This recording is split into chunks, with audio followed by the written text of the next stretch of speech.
Good evening and welcome to this evening's meeting of the Planning Commission. I would like to begin by asking Mr. Pruder to explain how the public can provide public comments this evening. Good evening and thank you, Chair Doran. Thank you, Planning Commissioners, members of the public. Regarding the procedures for communicating this evening at the Planning Commission meeting, the Planning Commissioners will be having their webcams on during the duration of the meeting. And for those who are presenting on an item on tonight's agenda, we ask that you only turn on your microphone and webcam during your presentation of the item, or if you're in discussion with the Planning Commission themselves. A member of staff will assign keyboard and mouse controls to those presenting if there is a presentation for a project. We then kindly ask following that the members of an applicant team that are presenting kindly turn off their webcam and microphone once done with their portion of presentation, unless called upon by the chair. During the public comment periods that will be occurring at the start of the meeting and during each subsequent project item, members of the public will have an opportunity to share their comments or questions by clicking on the hand icon on your screen, which would allow staff to introduce you and activate your microphone for audio capabilities. And at that time, you'd be able to speak.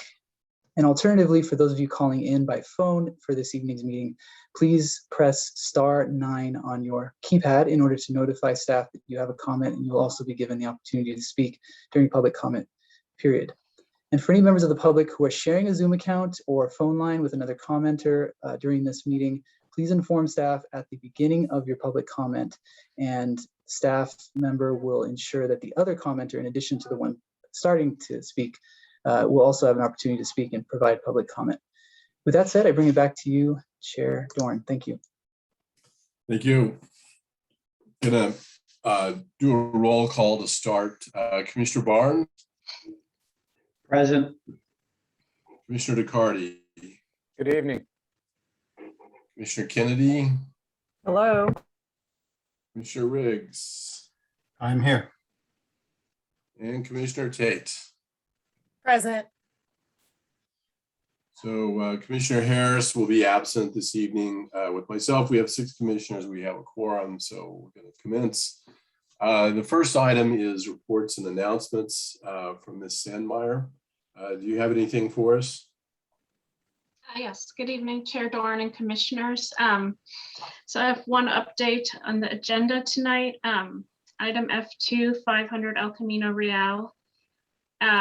We realized the wrong attachment A was posted for that one, so we've posted the correct one within the agenda.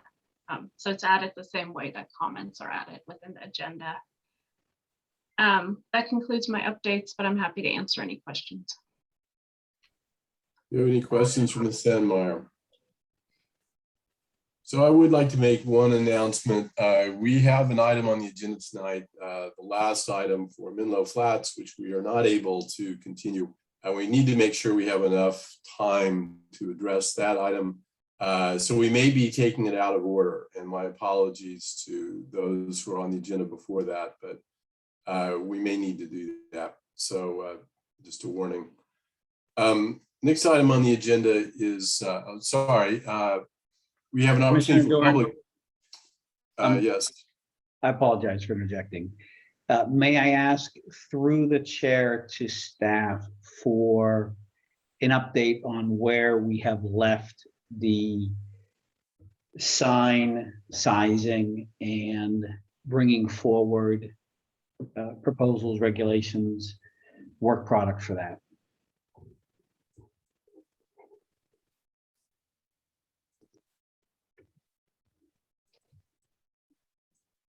Yes, so we're looking at the first December meeting for that one. So that would be December 13th.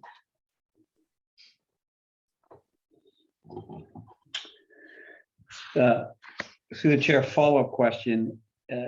Is this going to look like the previous way that we did it with the applicant being one entity in the specific plan, or is it going to look like something where the staff brings forward work product, where the staff has a recommendation that it believes is appropriate for the entire specific plan area. What's the direction on that?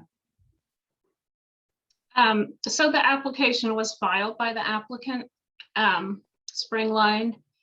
So it does come from them. We're working with them to get more background information and generally work it out. I understand there were concerns about the applicability to the whole specific plan area, but applicants are permitted to make applications to modify the zoning ordinance or specific plan. So that's what happened in that case. Yes, and I support that. And I think the reason was that it hadn't been updated prior to. It's one of those things where, because there hadn't been an applicant pushing the issue, it had been left undone. What I will say is, as a commissioner, I will want to hear definitively from staff your opinion on what the applicant's bringing forward, your opinion on its applicability to the specific plan area, and that type of weighing in on what you believe is best for the specific plan in the context of what they're bringing forward. So I'll definitely be looking for that when you bring it forward, and I appreciate your hard work on it. Thank you. Yeah, I think it will be coming back as another study session, so there's no formal staff recommendation, but we can certainly include feedback from staff, which I think will be helpful to the commission.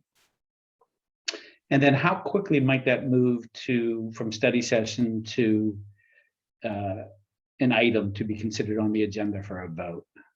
I think it'll depend on feedback received. I know the applicants are eager to move forward because they're getting ready to lease spaces, and without knowing the signage available to tenants, that's difficult to do. So do you have any sense on how quickly that might move? I know it's relative to feedback, but are we talking a month out, 2 months, 3 months? What's a potentially reasonable expectation from study session to vote? What's a range in that? I mean, it would certainly be after the holidays. I don't think I'm ready to give a more precise timeline. Okay. Thank you. I do look forward to seeing what's put forward. Thank you very much. Thank you. Okay, I'd like to open public comment at this time. Under public comment, the public may address the commission on any subject not listed on the agenda and items under the consent calendar. Each speaker may address the commission once under public comment for a limit of 3 minutes. Please clearly state your name and address or political jurisdiction in which you live. The commission cannot act on items not listed on the agenda, and therefore the commission cannot respond to non-agenda issues brought up under public comment other than to provide general information. I'd just like to add that we will have individual public comment for the items that are on the agenda. So you'll have another opportunity for those items. Mr. Pruder, do we have any hands raised or anyone from the public that wants to speak now? Hi, Chair Doran. At this time, I do not see any hands raised. We can wait a moment and I can repeat the instructions of how to raise one's hand if you'd like. Yeah, please. Okay, we'll wait a moment, but again, as a reminder, if anyone would like to speak at this time for public comment, they can raise their hand by pressing the hand icon on their Zoom interface, and if they are calling by phone, pressing *9. And also, if you have another member in your party that would like to speak, be sure to say so at the beginning of your public comment. I still see no one. If you'd like to proceed, we may do so. Okay, I will close public comment and move on to the consent calendar. The only item on the consent calendar is the approval of the minutes and the court reporter transcript from the October 4th, 2021 Planning Commission meeting. Did anyone have any comments or corrections to those that would require taking them out of the consent calendar? Mr. Riggs. Yes, one relatively small item. I would like to recommend an edit on the minutes. And that would be on page 18 of the staff minutes.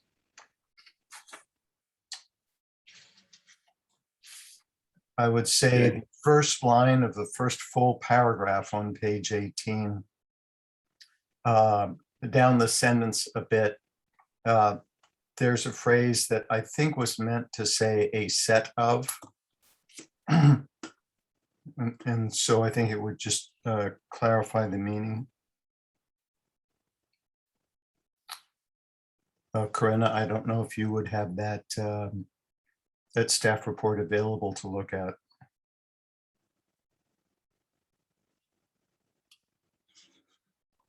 Yeah, let's see. I'm just trying to confirm. You said page 18. And the first line of the first full paragraph, in other words, approximately the sixth line. I'm sorry, I don't have enough windows open to include that one. Okay, and then could you repeat the change? I've written down a set of. Do you see three words together toward the end of the sentence that look like they could use an edit? Oh, okay, I think that makes sense. We can make that as part of the minutes. And may I trouble you again? I apologize. I don't have it up. If you could read that first line to the other commissioners. So Commissioner DeCarty said this was not a mandate to build, but a setup. Well, let's see. Okay, I apologize. Now I'm getting lost. So you wanted to change it to a set of incentives. Okay. Yes, Yeah, okay. rather than a setup incentives, right? Okay, so let me read the whole thing. So Commissioner DeCarty said this was not a mandate to build, but a set of incentives to build. And I trust Mr. DeCarty would might comment on whether he agrees. It seems to be in agreement. I'll note for the record a thumbs up from Mr. DeCarty. Do we have any other corrections? Did you have anything else, Commissioner Riggs? No. Okay, so I think as a parliamentary matter, we need to remove the minutes from the consent calendar. I'll call for a vote on the court reporter transcript, which is still on the consent calendar, and then we'll need to vote on the amended minutes. I think that's the correct procedure. So I'm going to just move to a roll call vote. I don't think I need a motion on that. On the consent calendar, Commissioner Barnes. Procedural question to the chair. If I arrive late to the meeting, as noted in the attendance record, am I voting for the entirety of the meeting minutes, or does there need to be a notation of a carve out? How does that work? That's a great question, which I am going to put to Ms. Sandmeyer. Can you tell us, Ms. Sandmeyer, how we handled that in the past? Yeah, I don't think we can carve out a portion of the minutes. It's completely fine for commissioners to vote to approve the minutes, even if they weren't there or weren't there for the whole time. So Commissioner Barnes can either not participate in this vote or vote for the whole thing. We'll leave it up to Commissioner Barnes. You can either vote yes, no, or abstain. Because I can't, the veracity, I haven't listened to the tape. I'm going to have to abstain because of my late arrival. So thank you. I'm an abstention. Okay. Commissioner DeCarty. Yes. Commissioner Kennedy. Yes. Commissioner Riggs. Yes. Commissioner Tate. Yes. And I'll vote yes as well. So we approve the consent calendar by a vote of 5 yes, 1 abstention, 1 absence. Now, since we've removed the minutes from the consent calendar for corrections, Commissioner DeCarty. I'll move that we accept the minutes as amended by Commissioner Riggs. Thank you. You read my mind. Do we have a second? I'll second. Okay, I'll call the roll on that. Commissioner Barnes.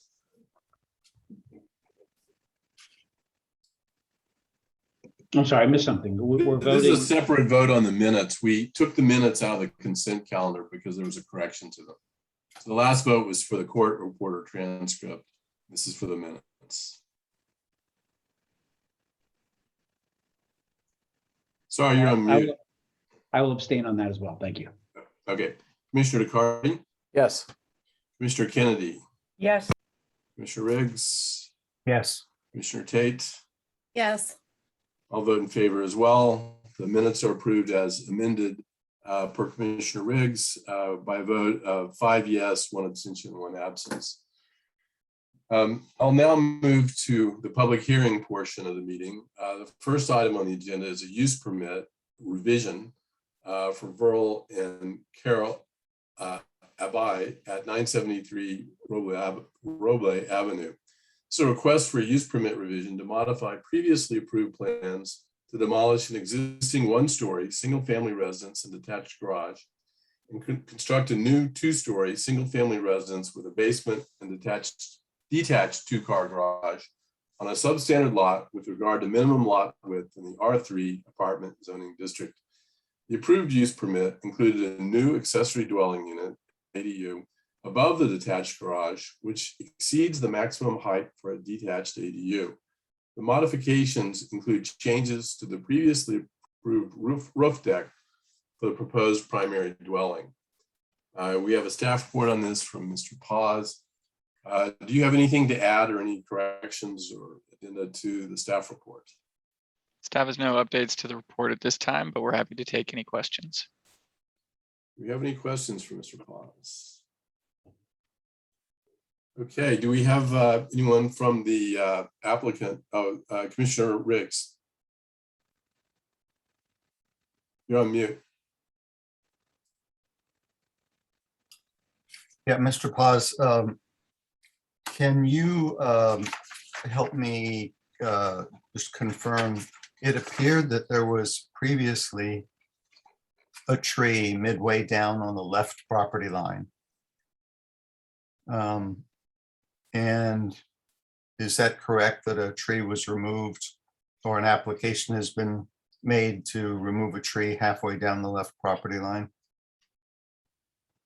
So looking at the plans on sheet, going to this survey sheet, just 1 second, and I can tell you which sheet that would be. So it's the 3rd or 4th sheet. It looks like there was a citrus tree on the left side that is not a protected tree that was shown as proposed to be removed. All right, and there is not currently a proposal to replace that tree for the sake of screening, for example. Not in that location, but farther to the back of the lot on that left side, there are additional screening trees proposed. Right. All right, thank you.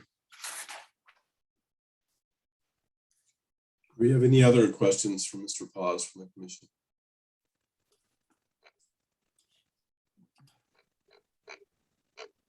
Commissioner Barnes, did you want to speak? I do not. Okay. Do we have anyone from the applicant that wants to make a presentation tonight, Mr. Paz? Yes, I'm here. My name is Carl Hess. I'm the architect, and I was going to say a few things about the proposed revision.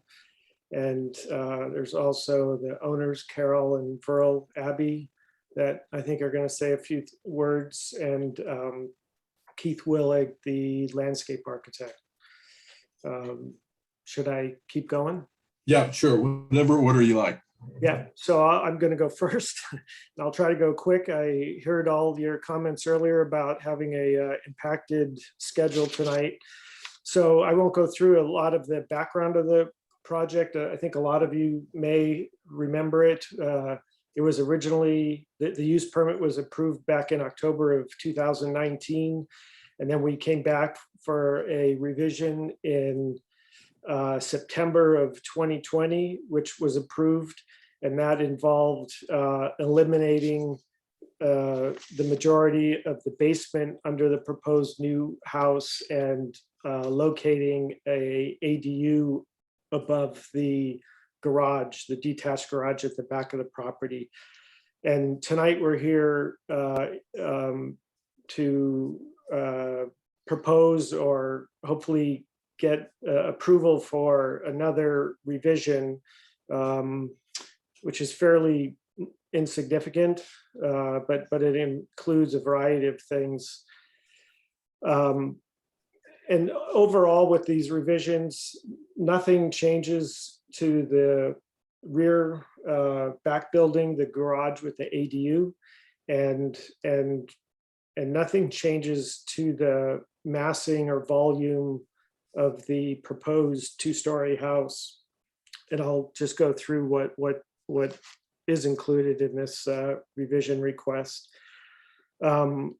We've changed the driveway at the request of the owners from the concrete with the Hollywood strip down the side and the permeable pavers at the back by the garage to all permeable pavers. And if you look at sheet A101, and I think Ori was going to pull those up, you can see that there.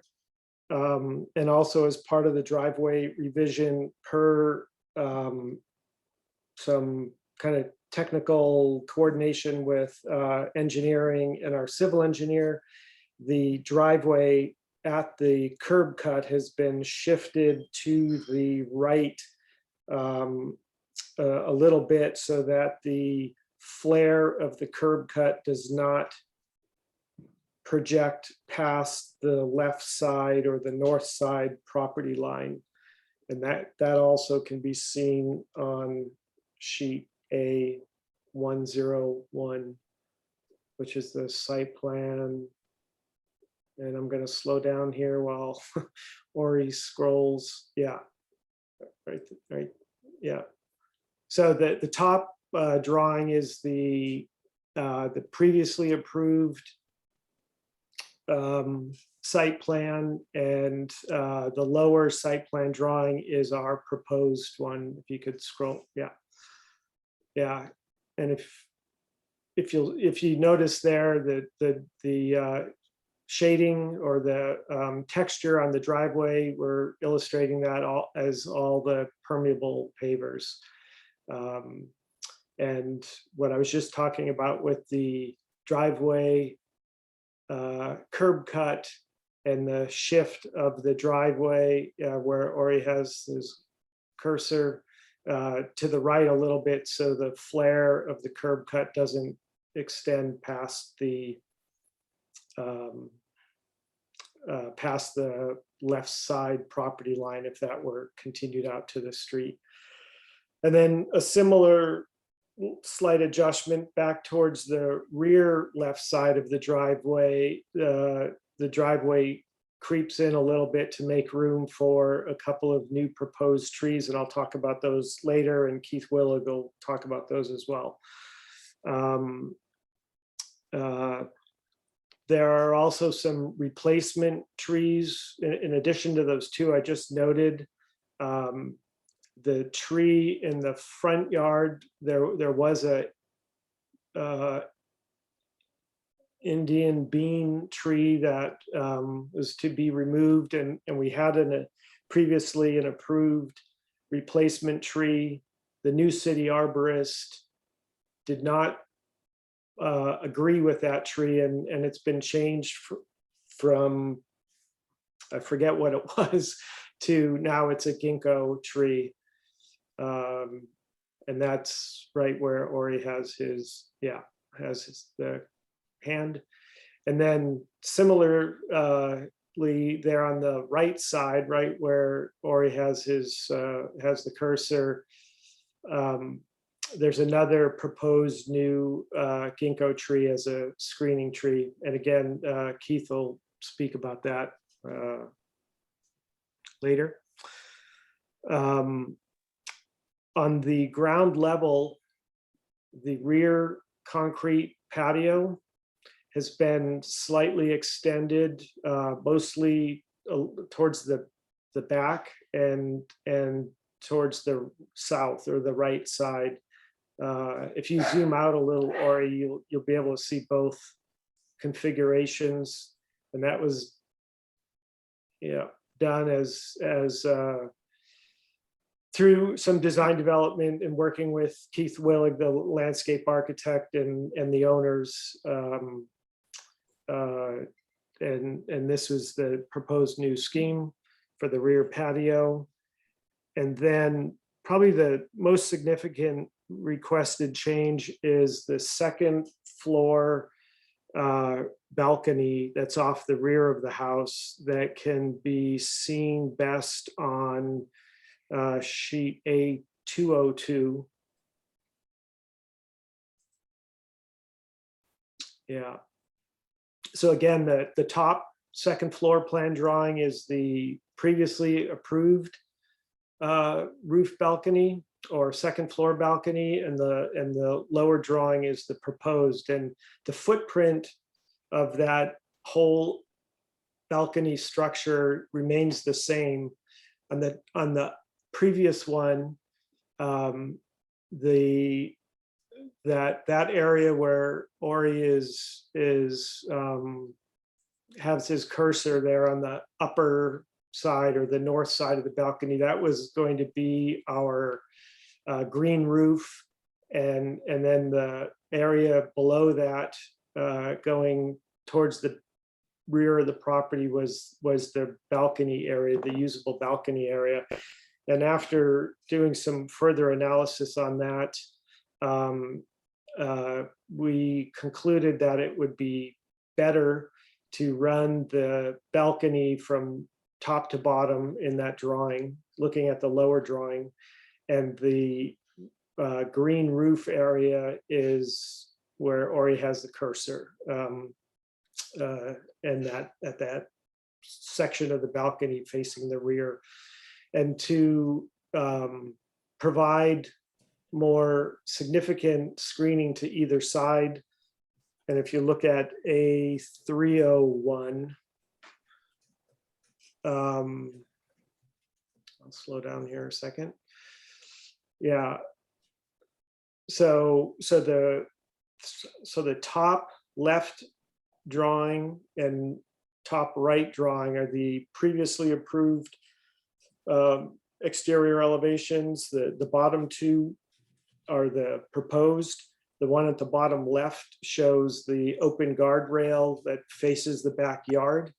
And you can see it slightly on either side of that. On the left side, yep, and on the right side, we've introduced some 5.5 foot high translucent glass and metal screen walls. And if you go to sheet A302,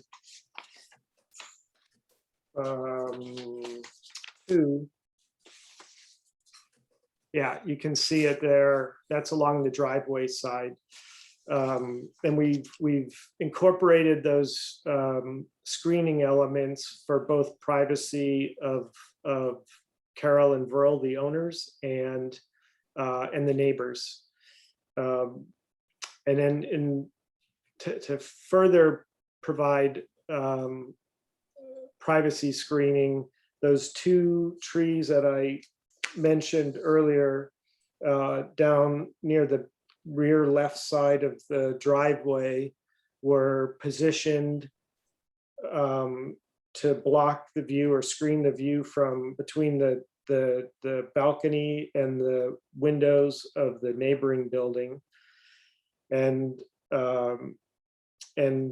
to the, oh, sorry, Ori, that would be back on A101. Oh, okay, right there too on the landscape drawing. So those two, yep, those are the two I was just talking about. And then the two below that on the right side property line, those two are positioned to block or provide screening from the balcony to those rear windows of the neighboring building. here you can also see that new ginkgo tree that I mentioned earlier along the right side, which is right in front of the windows of the reading room up on the second floor, is positioned to screen views to the neighboring building as well. That's the, I think the most significant revision we're proposing.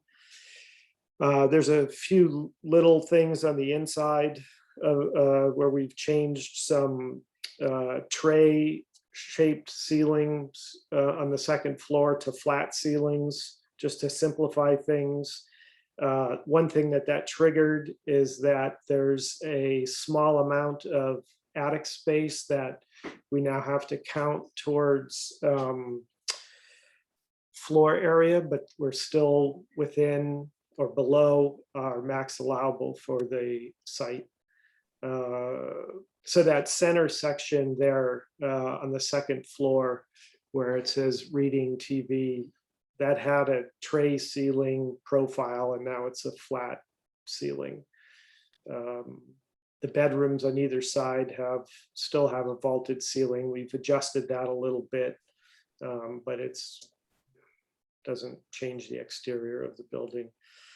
And the last little thing we did was the rear doors from the back bedroom. If you looked on A305,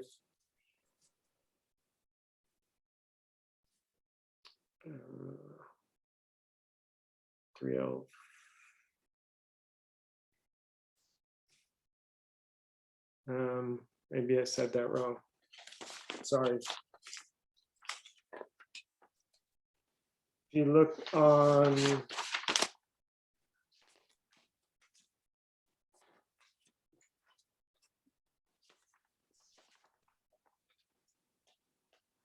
A301.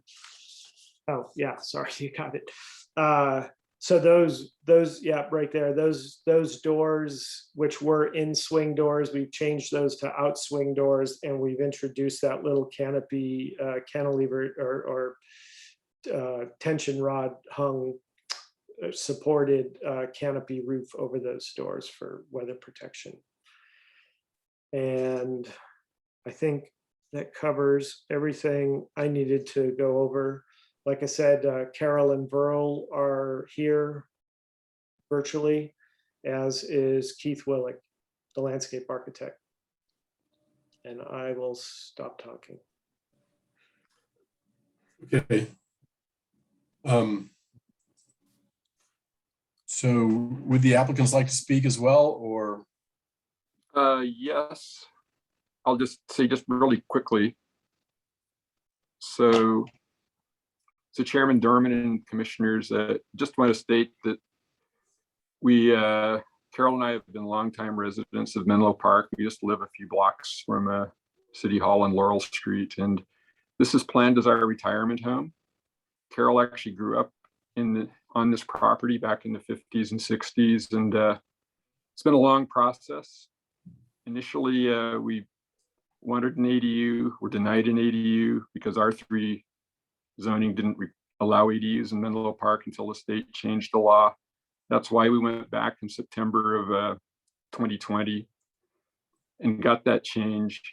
And then looking at it, this is going to be a house that we're going to live in. It's not a spec house that we're going to sell. And so we wanted it to be the way we wanted it. And so we changed the position of the green roof, right? So we could see it from inside the master bedroom, which we thought would be a much more pleasant configuration. And so with that, I'll let you get on with the project, but I think it'll be a house that's a good addition to that neighborhood and helps the housing stock of the city. We have an ADU that I think will be occupied by somebody. It's in a good location close to downtown, which we will like when we're walking primarily, and anybody living in the ADU, I'm sure will like also. So, yeah, close to transit. Okay, thank you. Thanks. And did your landscaper want to talk briefly? Yes, hi, this is Keith Willick, Landscape Architecture. Thank you for your time. Our part in this process is to provide screening between the structures.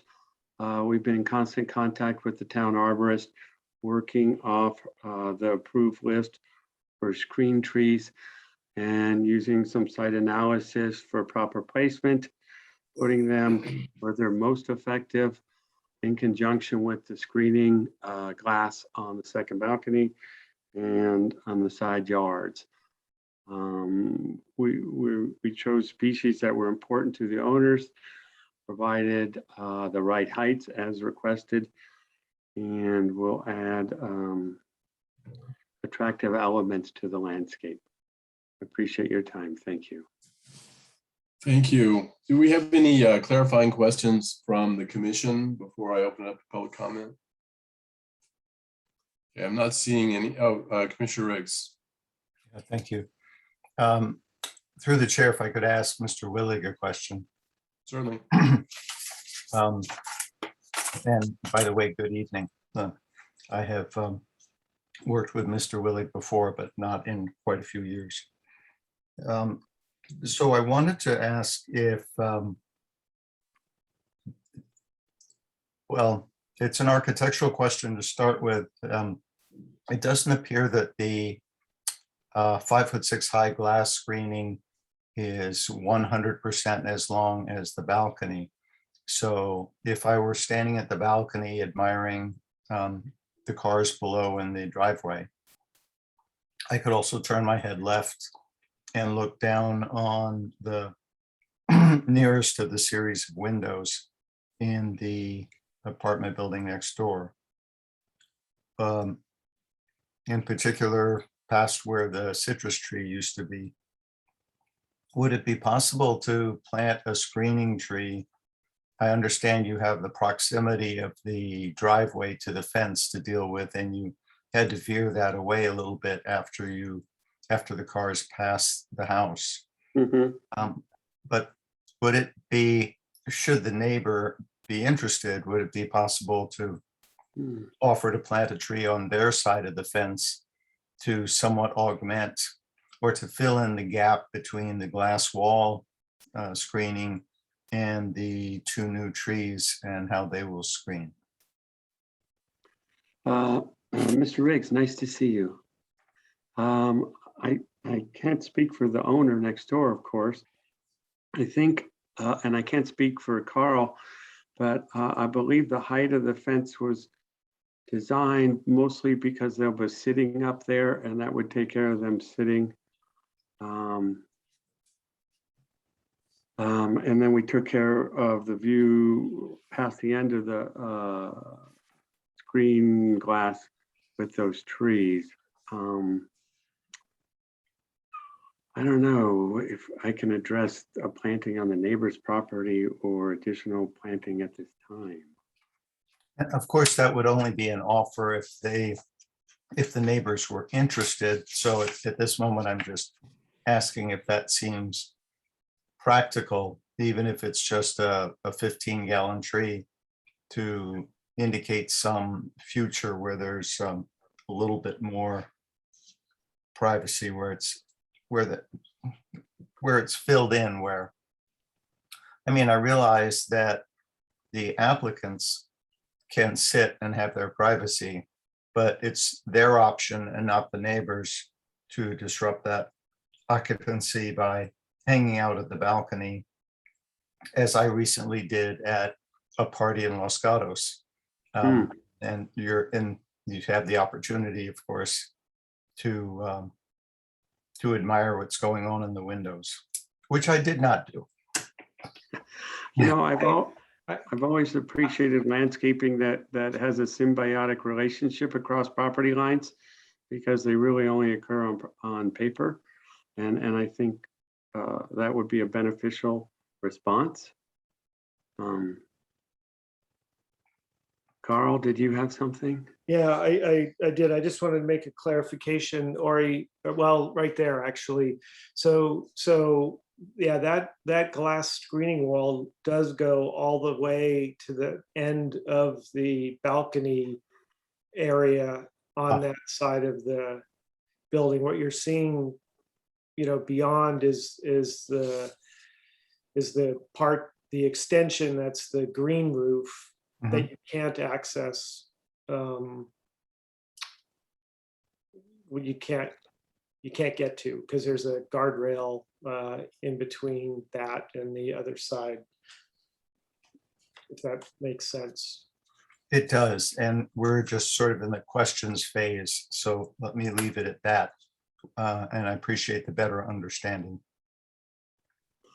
Thank you, Commissioner Riggs. Okay, I would like to open it up to public comments at this time. Mr. Pruder, can you see if we have any hands raised from the public? Thank you, Chair Doran. At this time, I don't see any hands, but as a reminder, if you'd like to speak, you are welcome to press the hand icon, and we will give you the ability to speak for public comment on this project item.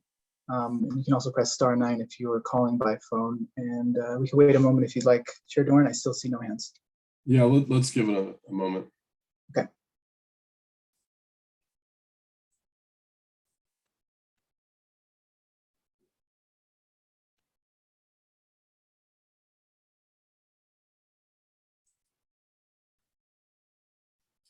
Still no hands raised? Still no hands. Okay.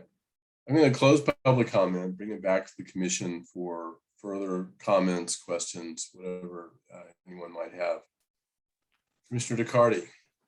Yeah, thank you for the time and bringing it back. I mean, of all the pieces that you're revising, I think the one that is the centerpiece is that rear second floor deck. And I actually think this works better than the previous proposal from my vantage point for concerns about privacy, both for the owners and for the neighbors. And I think it works well. So from where I sit, I would be ready to move approval, but I am not jumping ahead of any other comments.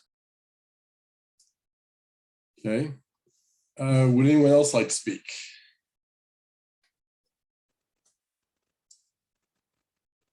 Not okay. Commissioner Barnes. Yes, thank you. My appreciation to the thoughtful revisions and thoughtfulness of the presentation on the project. There is nothing about this project which would, as presented, have me not vote in approval. So I am also wanting this project to move forward, and I will put a motion on the floor to approve the project per the staff report. We have a second. Commissioner Kennedy. Second. Second. Thank you. Okay, I'll call the roll. Barnes. Yes. DeCarty. Yes. Kennedy. Yes. Riggs. Yes. Kate. Yes. And myself, the application is approved as submitted, 6 votes in favor with 1 absence. Thank you very much. Move to the next item on our agenda, which is a use permit for Stanford University at 500 El Camino Real. This is a request for a use permit for hazardous materials to install 2 diesel emergency backup generators associated with the previously approved mixed-use office, residential, and retail development on an 8.43 acre site in the SPECRD El Camino Real Downtown Specific Plan zoning district. The overall project is currently under construction. We have a staff report by Ms. Sandmeyer. Do you have any additions or corrections to the staff report this time?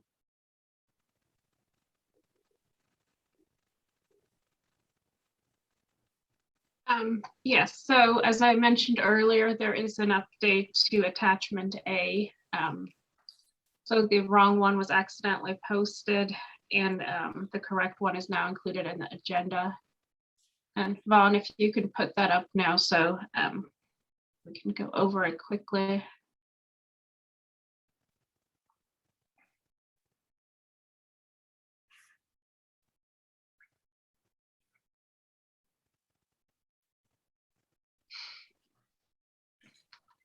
Okay, maybe if you can just scroll down to the So these are we have the standard conditions for use permits with hazardous materials. And then at the bottom, we have a project-specific condition.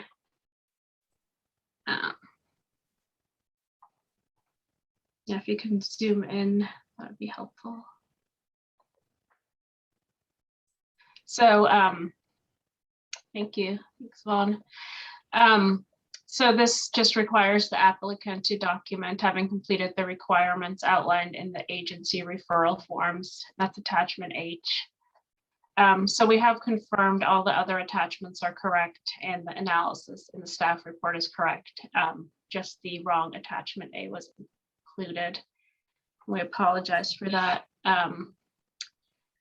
So that concludes my updates, but please let me know if you have any questions. Thanks. Do we have any questions for Ms. Sandmeyer? Okay. Commissioner Riggs. Yes, thank you. And first, let me start by apologizing for relating an experience with another town with what might happen here. As the architect for a project in a town about 15 miles south of here, I helped the applicant over the course of nearly 3 months to satisfy a condition similar to the one that we just read. Because of the way that that condition is written, it requires proof of an accomplishment that may or may not, the proof from the different engineers, planners and reviewers and so forth may not be concrete and easily at hand. For example, an email back from a traffic engineer that says we have no objections might not be satisfactory to the, in this case, the planner. So I just wanted to make sure that Menlo Park is comfortable with using that phrase to ask to demonstrate conformance, and that it won't require the rather ironic back and forth that my applicant had to deal with, where the planner said, I'll approve it as soon as the engineer does, and the engineer says, I'll approve it as soon as the planner does. Or we practiced at this, and this can be, you know, smooth in one try. I guess I just wanted to ask that so that I can tell others that Menlo Park does it better. Yeah, I hope we do it better. No, I think this is a common condition, so it shouldn't be an issue as far as I can tell. All right, good to hear. Thank you. Okay. So do we have anyone from the applicant who wants to speak on this application? Hi, I'm Nick Durham with Stanford University Department of Project Management. Just kind of want to give you a quick, explanation for why we need the two emergency generators. The first one was a request by the City of Menlo Park Public Works, is to run the pumps for the bioretention area in the event that the power goes out, so there's no flooding on site. Also, it will also supply some power to the office building 2, as we call it now, just for critical infrastructure items. And then the second one is to the Menlo Fire required it because we don't have enough pressure in the water lines to run the. We have to add a fire pump for the fire sprinklers in the event of a. If the power goes out and we need to run the fire sprinklers in an emergency. And it also runs the lights in the garage underneath the residential structure. And so that's what the two emergency generators are for. And that's really all I have to say. Okay, thank you. Commissioner Riggs, you still have your hand up. Did you want to ask a question? Okay, thanks. Do we have any clarifying questions for the applicant? Commissioner Barnes. Thank you. Thank you, Chair. A question to the applicant. And I'm kind of torn whether this is clarifying or whether we can take it into the comments, but I'll ask the question and we can make that determination. What is how should an approver of this, in this case, someone on planning commission, look at the potentiality of utilization of this generator? And I say that, knowing that, of course, no one wants diesel generators in their community, and no one wants, the prospect of a diesel generator spewing whatever it is that it spews. These are emergency generators, right? So, I guess the short answer is you never know when an emergency is going to happen, because that's why it's an emergency by definition. But is there a way to at all handicap what the utilization of this might be? And can you look back toward a period of time? And again, knowing that hazards are hazards and natural hazards are episodic and come when they come or don't come when they don't come. But is there a way to think about this in terms of what we potentially could see? Because what we're being asked to, in effect, in the attachment C is say, okay, great, we really can't do anything other than diesel. So then I want to look at it from the standpoint of, great, really can't do anything from your perspective, can't do anything other than diesel. And if there's a chance it might run for an hour in 5 years, then I have a sense that, I don't, then I can handicap, my comfortableness with the comfort with the, having this potentiality of it run. So is there any way to think about this that you would suggest for me to think about it in terms of what the potential of actually having this thing run would be outside of normal service?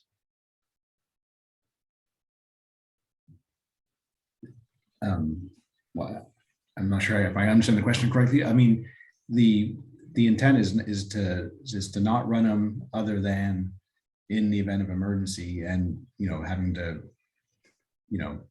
take care of what they're specifically designed for in that instance, and that's it. There's no other time they'll be used other than the required minimum testing we have to do on them. And I'm not sure how else to answer your question, to be perfectly honest. Do they run during power outages? Only if on the one, if there was a fire and the fire pump has to be run to run the fire sprinklers, it would run.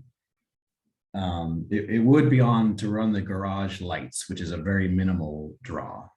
So I presume it would be running very minimally at that point.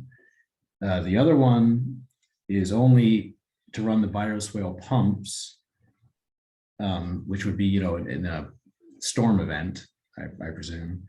And then for critical infrastructure at the office building too. So just for minimal to keep it running. So in the event of a power outage, they probably both would be running, but it's not a heavy draw per se. Mm-hmm. Yeah. Okay. Thank you. Any other clarifying questions? Okay, I would like to open this up to public comment. Mr. Pruder, can you see if we have any hands raised from the public? Chair Doran, I do see one hand raised, so I will let that person speak if you'd like me to. And again, anyone who else would like to speak, please raise your hand or press *9 if you're calling by phone, and you'll be able to give public comment on this item. With your permission, I can activate their audio capability. Please do. Okay, we have a person on the line named Nicola Diolaiti, sorry. I'm going to activate your microphone functions. If you could please state your name and jurisdiction, and you're given 3 minutes to speak. You're now able to speak. Hello, good evening. My name is Nicola Diolaiti. I live in the Linfield Oaks neighborhood of Menlo Park. I think it's District 3, if that is sufficient to qualify the jurisdiction. I was having a couple of questions regarding this permit application. First one is, of course, unfortunate that attachment A was corrected at the last minute. The second question is the rating of these generators is at 76 acoustic decibels at a distance of 23 feet. And I'm wondering how they can meet, or better, at which distance these generators would meet the Menlo Park requirement of 55 decibels. According to my calculations, that distance would be 262 feet in open air without accounting for the reflection of the existing buildings. So that is a question that I would like to see addressed. The second question is why, and probably that is noted in the revised attachment A, why is there an environmental exemption based on existing structures? I forgot the exact verbiage, because the project is being developed right now, so that seems a miss or a scenario that was not adequately considered during the initial application. The third point is there is the plan to run these generators for 20 minutes every week. Right now, the project is ongoing, and already I can attest that the air quality in the morning is very poor because of the ongoing construction. And I'm concerned about the air quality because of these 20 minutes of diesel generators running every week. So I think I would like to understand if there is a plan to monitor this, the pollution that these generators will emit, and to restrict the rate at which these generators have to run during their maintenance operation for the 20 minutes a week. Thank you. Thank you. Do we have any other hands raised? You're not Chair Dorn at this time. We can wait another moment if you'd like, and then accordingly close public comment. And for the commenter, if you could please mute yourself. I believe you're still speaking. Thank you. Okay, I think we've had enough opportunity for public comments during that comment. So I'm going to close public comment, bring it back to the commission for further discussion and questions. Who would like to speak? Commissioner Descartes. Hey, thank you for the presentation and the clarifying questions. So on the timing for this, you said that one was a request from the city, I guess, Public Works, and one from the fire department. So when in the course of your project was it clear that you needed to have these capabilities? Was it at the very beginning, or when did this come in the timeline of development? So the public works for the bioswale pumps, that came up early on, after, I think after permits have been issued, but like over a year ago. The Menlo Fire one for the fire pumps came up just within the last 6 months or so. Okay. Yeah. Thank you. And then on, I guess it's C2, which is the last part of the letter from Sandis regarding the generators. That paragraph says that the battery storage systems, plural, were reviewed. Found the space required is about 6 to 10 times the space required. How many systems were reviewed, and how was that space determination sorted out? I'm not an expert on the batteries, to be honest, but I know they did look into that in natural gas, and based on the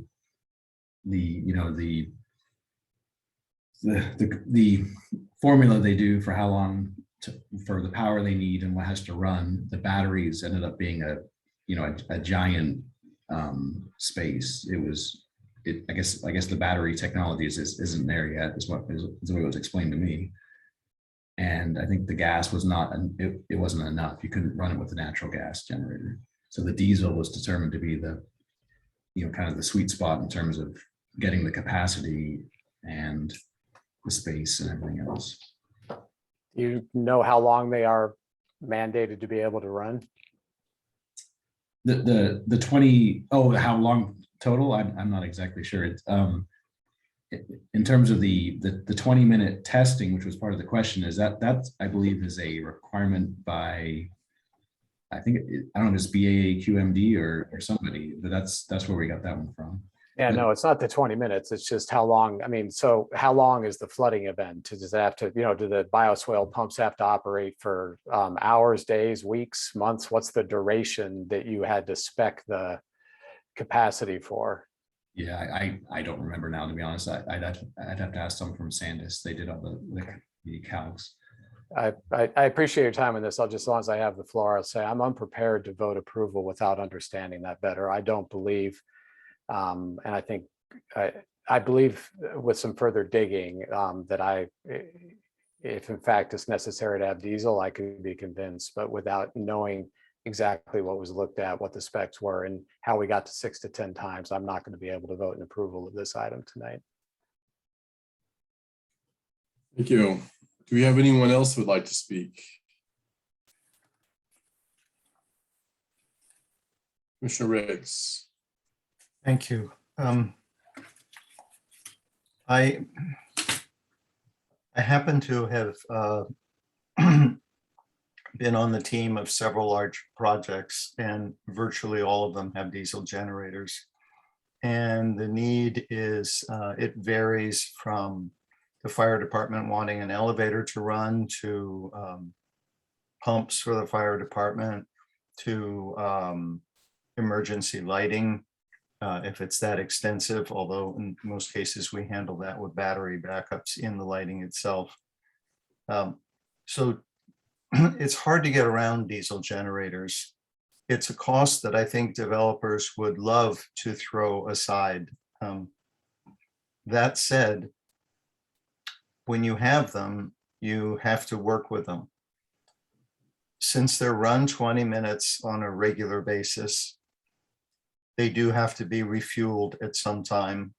If the tanks are particularly large, after a certain amount of time, I don't remember if it's 2 years, the fuel actually has to be extracted and replaced with fresh fuel. It's not something that is done happily by an owner or developer. A project that I did near Portland was the extension of a hospital to provide a surgery center, and that definitely required a diesel generator. It was also across the street from residential areas. And what we did was provide an enclosure for the generator, which had acoustical surfaces on the inside of the enclosure. And I believe that included a partial lid where air could circulate, but sound would be somewhat baffled. And we were surprisingly successful at reducing the sound of the generator below 50 decibels. So I can understand that when you're starting with that level of noise, and that we do have a code in the city, I believe it's 60 decibels in the daytime and 50 at night, that it is not unreasonable to ask for acoustic treatment of a generator. There's usually some kind of enclosure in any case, and to have it be a masonry enclosure with a textured surface on the inside is only one step further. Having said that, I'd also like to contribute, although I have not studied this particular project, that there is no way that anyone purchases a generator that runs the entire building. It's simply too much of a load. And so only very basic features are covered. And I think you heard them described by the Stanford project manager tonight. So this is actually, as I understand it, and is typically the case, a relatively minimalist approach at providing only the electricity needed for basic safety concerns in an event. I do have one additional question, and that is just to prompt and perhaps the project manager and perhaps our own staff, having approved generators in the past, maybe a couple a year. For some reason, I thought that they could be tested once a month rather than once a week. So I wondered if the applicant could comment on that. Yeah, according to our research, we saw that it was 20 minutes every week in the city of Menlo Park. I know I'm familiar with in Santa Clara County, it is once a month, I believe. And so I'm not sure where that requirement came from, to be honest. But you think it was presumably the fire department? I couldn't tell you. I'm not sure. I'd have to look it up.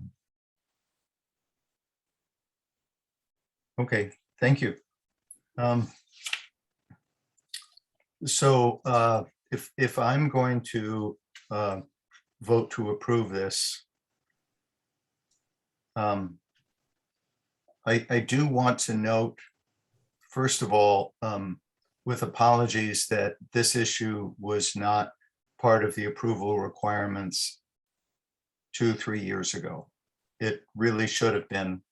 And I feel empathy to the situation that I think our approval process contributed to. We are here at this case, and I certainly would have 3 years ago asked for sound baffling, because I know that it's relatively straightforward and very possible. I think it would be an in-house question with the city to see if we can't reduce the testing to once a month. To be able, it's not a huge amount of pollution in 20 minutes, but to reduce it by 75% certainly seems like a worthy goal for all concerned. So I will volunteer to make a request of the city to determine the origin of that. Again, my vote in approval of this would be contingent on sound restraint that at least met our own code, which is 60 decibels of the property line. Thank you. Through the chair, could I add two clarifications? Sure. Yeah, I believe according to the hazardous materials generator supplemental submitted by the applicant team, the testing is based on the generator specs. So it's not a city requirement. And I don't know if it'll meet the emergency requirement if the specifications for generator testing aren't met that are set for those specific generators. So just something to kind of put out there. The other thing, so there's a letter included from an acoustical engineer confirming that the generators would meet the noise ordinance in the city. So that needs to be measured at the nearest residential property line, and it does confirm that that would be met. And that's attachment E to the staff. Through the chair, I'd just like to thank staff for those succinct and valuable responses. we have anyone else that would like to speak? Would Commissioner Barnes? Thank you. And I'm going to go back and revisit my question again about what constitutes an event. We're being asked to agree to the diesel generators, which frankly, I don't have I see them as a necessary evil. Look, if we were going to put a coal-fired power plant there and we never used it, other than being an eyesore, wouldn't bother me. I just want to understand better what constitutes an event under which these would be used, not necessarily used for, but because when you're running it, I suspect whether you're running it at 5% capacity or at 100% capacity, you're still emitting similar, maybe you can confirm that, and you're still creating the same disturbance. So less about what it's for, more about what constitutes the utilization of it and what would that look like? Like what causes it to go on? And I'm sorry, through the chair, to the applicant, if permissible. Sure. Well, it would be a power outage is the event. So if we lost power to the buildings, through the grid, basically, that would be the time it would come on. Okay. And is there a difference between, so when power is lost in the generators, so you've got a residential, commercial, and the generators flip on, how does that work? Is it just an on-off switch, like they're on or they're off? Is there any on 10% or on 90%? Do they run at full throttle?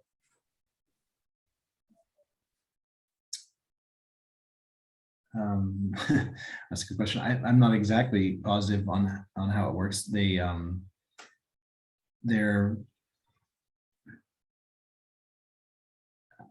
I don't know. I think it's just on or off, to be perfectly honest. I think that's how it works. Yeah. And then the power that goes to 500 El Camino is this, it's on a grid, it's the same commercial, residential feed of power that all the other businesses in the area get. It doesn't have it's not any different than any other business in that area. So if you're down, the other ones are down and vice versa. Is that correct? Correct, yeah. Okay.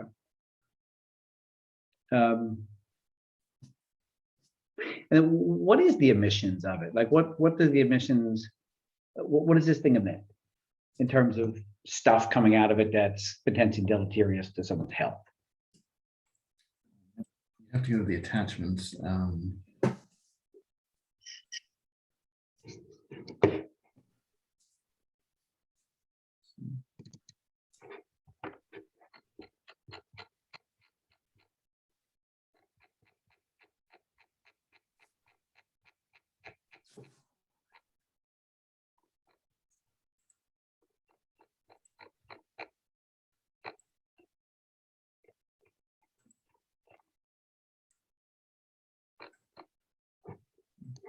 Should be here.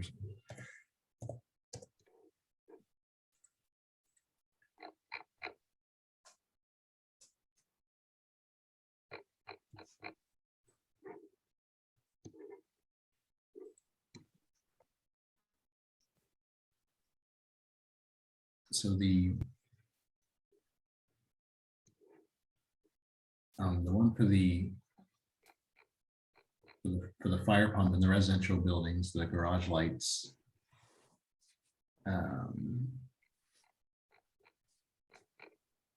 doesn't say particularly what comes. It's 150 kilowatts, 324 horsepower.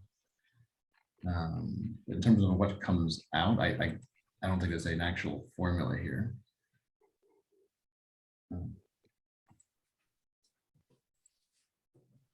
And then the other one is 200 kilowatts, 320 horsepower.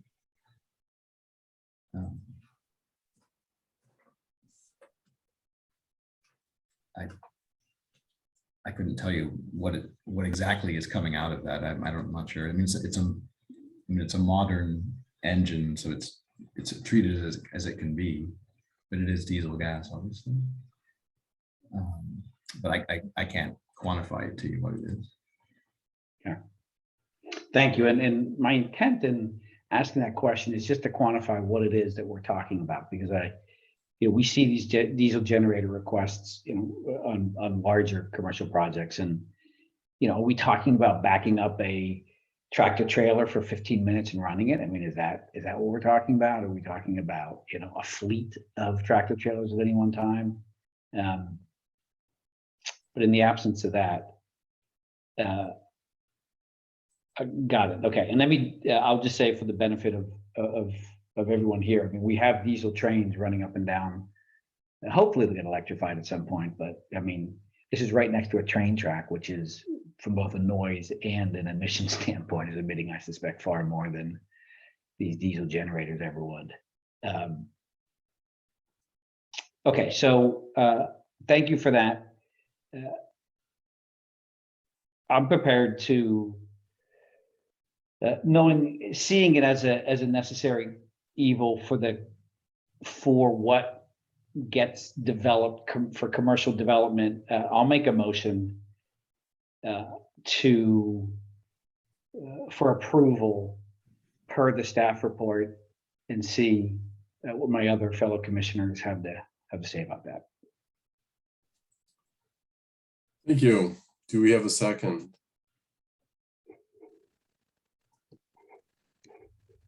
Okay, in the interest of moving things along, I'm going to second the motion from the chair and call the roll. Commissioner Barnes? Yes. Ducardi? No. Commissioner Kennedy?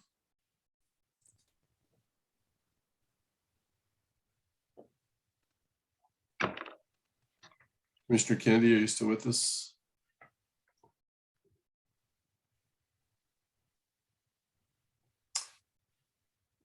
We may have lost her. Commissioner Riggs? Approve. Yes. Commissioner Tate? I'm sorry. Can you repeat the motion? Just to make sure that I got it. I'm sorry. For approval per the staff report, and noting the staff report had an updated conditions on it.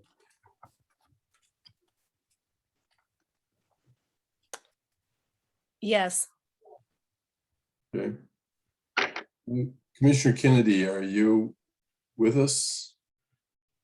Okay, I'm going to mark her not present for this vote. I'm going to vote in favor. So I have 4 votes in favor, 1 opposed, and 2 not present. So we have a quorum and the motion passes. I'd like to move to the next item on our agenda.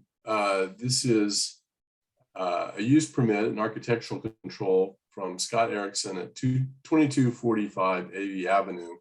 This is a request for a use permit and architectural control to construct a new 960 square foot temporary portable classroom at an existing school, Phillips Brooks, in the PF Public Facilities Zoning District.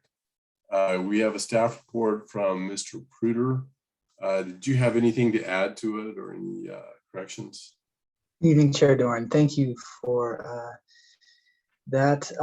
There is one update of sorts, just to follow up on the public comment that was provided in your staff report. The applicant has communicated with me that they have been in communication with that commenter, and they're working out the issues that were raised in that comment, and also what was in the staff report, of course.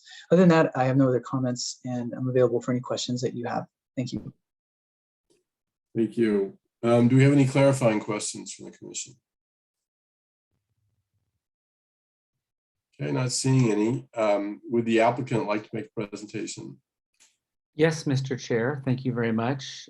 And I'd like to say good evening to the commissioners, and also note that I will be brief in my opening comments to respect everybody's time. Thank you very much for hearing us this evening. My name is Scott Erickson, and I have been the head of school at Phillips Brooks School, which was called PBS, since 2011.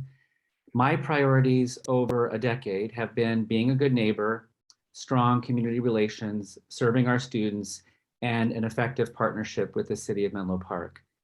It is in that spirit of neighborly relations and commitment to community that we come to this meeting tonight. PBS needs to install a temporary portable classroom space on the existing lower campus blacktop to address some changing immediate needs. These needs are related to our ongoing COVID response. Namely, first, we have needed to spread things out for COVID precautions. Thus, we lack previously available indoor space for our current after-school program. We do have outdoor space, but the after-school program really needs an indoor home. Second, we have changing needs in our after-school program because more parents are returning to office work. Thus, more PBS children need supervision, activities, and support after school. Our after-school program is not new. It has been in place for many years to support childcare and supervision needs through 6:00 p.m. each school day. This program is already part of our existing conditional use permit. We expect this need to continue for 3 years, with this portable allowing us to serve after-school program needs while leaving an adequate timeline to develop a more permanent solution. I also want to be clear about this. There are no changes to student density, staff density, and PBS enrollment. There are no changes to parking, programming, hours, and anything else. That is, we are not adding capacity or density. We are not adding programs. The temporary portable classroom space is for existing PBS students and an existing program already in place and approved by the city. I also would like to say a few words about our neighbor outreach. We have held 2 neighbor meetings since the summer. At both meetings, I made a presentation about this portable project. Only one neighbor and the same neighbor attended these 2 meetings. He said that he supports the portable project and had no questions. I would also like to comment on the attachment F, which Mr. Pruder referred to. That is the comment letter from Ash Chopra, who lives on Zachary Court. He and I have spoken twice. I apologize to him for the concern that he raised, and I actually shared a 4-part solution with him. First, that we're adding a PBS staff monitor to ensure that that AV Avenue Zachary Court intersection is always clear. Second, that we are going to add 2 signs to remind parents at my school not to block that intersection. Third, we have had an article in our weekly newsletter last Friday with a reminder message to all parents not to block that intersection, and we'll repeat that message again. And then fourthly, I just reiterated to Ash that he now has my cell phone number, and I urged him to contact me right away if he ever has questions, problems, or concerns, just to not let any concerns escalate. Ash told me when we spoke that he appreciated my apology, that he likes this plan, and he supports it. I promise that I will always do everything I can to support Ash and all of our neighbors. Although we cannot be perfect, PBS strives for excellence in our role as a neighbor. We will always follow up on concerns, and we will always work to improve. Commissioners, thank you for your time, and thank you for your consideration of PBS's temporary portable classroom to support PBS students in our city. We hope that the commission will support our proposal tonight. Please let us know if you have any questions. Thank you so much. Thank you. Do we have any clarifying questions from the commission? Okay, I'm not seeing any. I'd like to open the application up to public comment at this time. Mr. Pruder, can you tell us if we've got any hands raised from the public? Thank you, Chair Dorn. We do not at this time. As a reminder, please choose the hand icon if you'd like to speak for public comment, or press *9 if you're calling by phone. I see nothing, and you can wait a moment if you'd prefer. Yeah, let's wait a moment, see if anyone has a comment.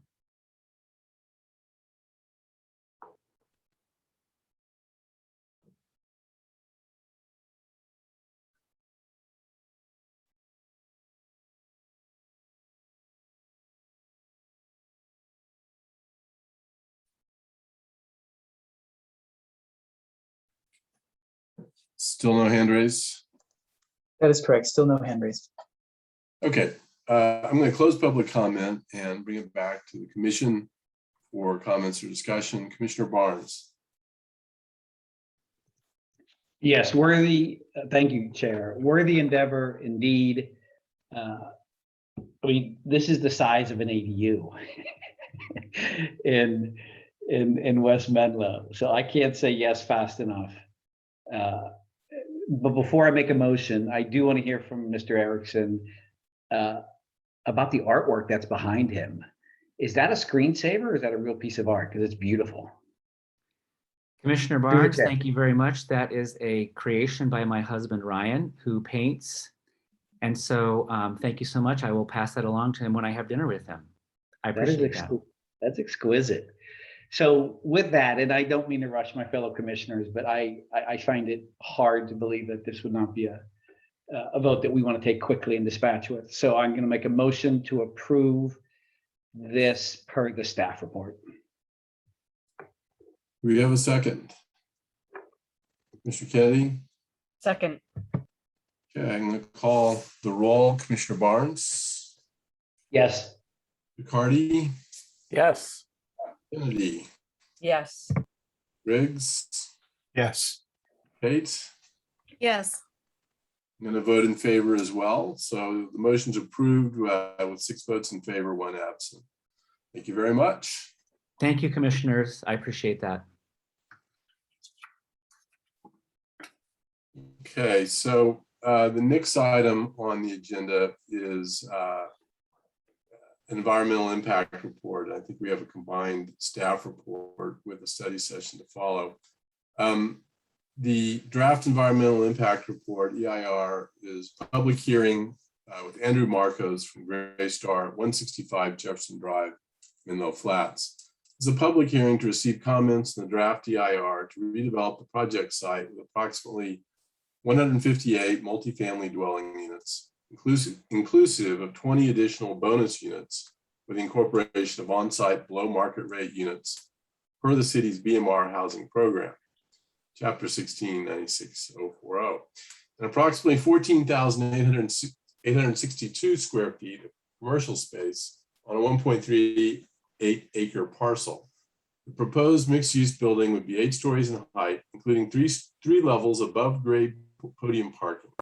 The commercial space would be located on the ground floor and second floor. The project site is located in the RMUB residential mixed-use bonus zoning district. The project site currently contains 1 single-story, approximately 24,300 square foot office building that would be demolished. The proposed building would contain approximately 154,032 square feet of gross floor area of residential uses with a floor area ratio of 256.3%. The proposed commercial component would contain approximately 14,862 square feet of gross floor area with a floor area ratio of 24.7%. The proposal includes a request for an increase in height, density, and floor area ratio, FAR, under the bonus level development allowance in exchange for community amenities. The proposed project would include a below market rate housing agreement that requires a minimum of 15% of units or 21 units of the 138 maximum units allowed by the zoning ordinance before accounting for the 20 bonus units be affordable. The applicant is proposing to incorporate 20 additional below market rate units, which are included in the total 158 units, per the density bonus provisions in the BMR housing program, Chapter 16, 96040, which allows density and FAR bonuses and exceptions to the city's zoning ordinance requirements when BMR units are incorporated into the project. As part of the project, the applicant is requesting removal of 2 heritage trees. The draft EIR was prepared to address potential physical environmental effects of the proposed project in the following areas: population and housing, transportation, air quality, greenhouse gas emissions, and noise, operation period traffic, and stationary noise. The draft EIR identified less than significant effects in the following topic areas: population and housing and greenhouse gas emissions. The draft EIR identified less than significant effects with mitigations for the air quality, transportation, and noise, operational, traffic, and stationary noise topic areas. The city is requesting comments on the content of this focused draft EIR. The project location does not contain a toxic site pursuant to section 6596.2 of the government code. The city previously prepared an initial study for the proposed project that determined the following topic areas would have no impact, less than significant impacts, or less than significant impacts with mitigation measures, including applicable mitigation measures from the Connect Menlo EIR. Aesthetics, agricultural and forestry resources, biological resources, cultural resources, energy, geology and soils, hazards and hazardous materials, hydrology and water quality, land use and planning, mineral resources, noise, construction period, groundborne vibration, and aircraft-related noise, public services, recreation, utilities, and service systems, tribal cultural resources, and wildfire. Written comments on the draft EIR may also be submitted to the Community Development Department, 701 Laurel Street, Menlo Park, no later than 5 p.m. on December 9th, 2021. We have a staff report on this from Ms. Bagat, I believe. Do we have any additions or corrections to the staff report this time? I have a brief presentation that I would like to go through real quickly, but there is no corrections or changes to the staff report as currently presented. Okay, so just so I understand the order of the plan, you're going to make a presentation. Is there also a presentation from the applicant? Do we have a joint? I think we have a joint staff report between this and the study session. So will it be a single presentation for the two as well? So I will go through a brief presentation, just introducing the project. Then through you, we can invite the applicant to give an overview of the proposal. We also have the city's environmental consultant present who would run through the CEQA process and the findings of the draft EIR, after which we request that you open up the public hearing and seek the community's comments, and then provide comments on the draft EIR, and then close that portion of the public hearing. Following which we would open up the study session, where I can just introduce real quickly the questions that staff has for the commission. And we can just kind of get into the public comments and then any comments that the commission might have on the project after that. There will be no action tonight on this project. Okay, there's also no action on the draft environmental impact report? That is correct. Doesn't require a recommendation or anything from us? It does not at this time. It will come back to you after we prepare the final environmental impact report. Okay. Well, in that case, if you want to start off with your presentation, you're welcome to. Sure, thank you. I'm sorry, one thing, Chair Dorn, I'm going to go ahead and leave now at 8:38 instead of 9 o'clock, since we're just starting this. Okay, well, thank you very much.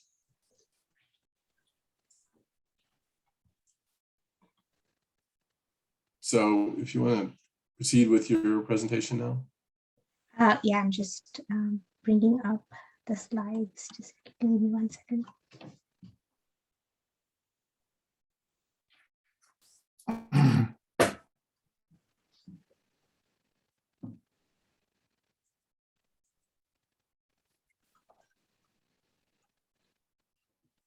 If I can just confirm that everyone can see the slide. Yes, I can see it. Thank you. Good evening, Chair, members of the Commission and members of the community. The project before you this evening is the redevelopment of an existing site at 165 Jefferson Drive with the Menlo Flats project. This 1.38 approximately acre site is located east of the Marsh Road and south of Bayfront Expressway. around the west and north side of the project site is surrounded by the Menlo Uptown project that was recently approved. This project site is shown in by the red box on the screen. As the chair mentioned, the applicant is proposing to demolish the existing building on site and redevelop this site with an 8-story mixed-use building, which would have approximately 1,500 square foot ground floor office and a little bit of commercial included in that, and 158 apartment units, which are made up of studios and 4 bedrooms. The project is proposed to be developed using the density bonus provision of the RMUD zoning district, which allows the increased FAR density and height in exchange of providing community amenities. The applicant will be providing 21 units as affordable or at below market rate. The applicant is proposing to provide community amenities as fees in lieu of providing a physical amenity on site. We are currently soliciting comments on the draft EIR that was prepared for the project, and public comments are due 5 p.m. on December 9th. After soliciting the comments from commenting agencies and members of the public, staff will prepare the final EIR, which will be presented to the Planning Commission for consideration at a later date. As I mentioned previously, real quickly, we have 2 items essentially on the agenda: review of the draft EIR in the study session. So at this time, I would just request that we review the draft EIR and then close the public hearing for the draft EIR and then move into the study session piece, where staff would make a brief introduction before discussing the project further. And with that, I would turn the meeting over to the chair so that the applicant can make their presentation. Thank you. Thank you. So we have a presentation by the applicant now.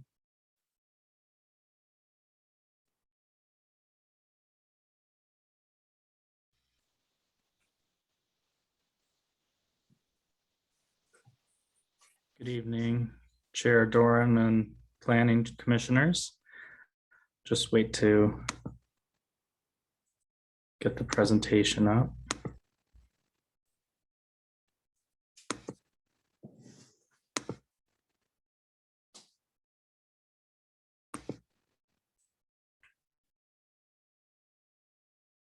Okay.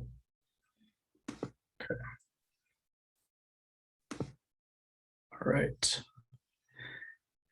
Sorry about that. Good evening again. My name is Andrew Morcos, and I'm here representing Greystar. We're here to give you an update on Menlo Flats, our 3rd multifamily project in following the Connect Menlo General Plan Amendment.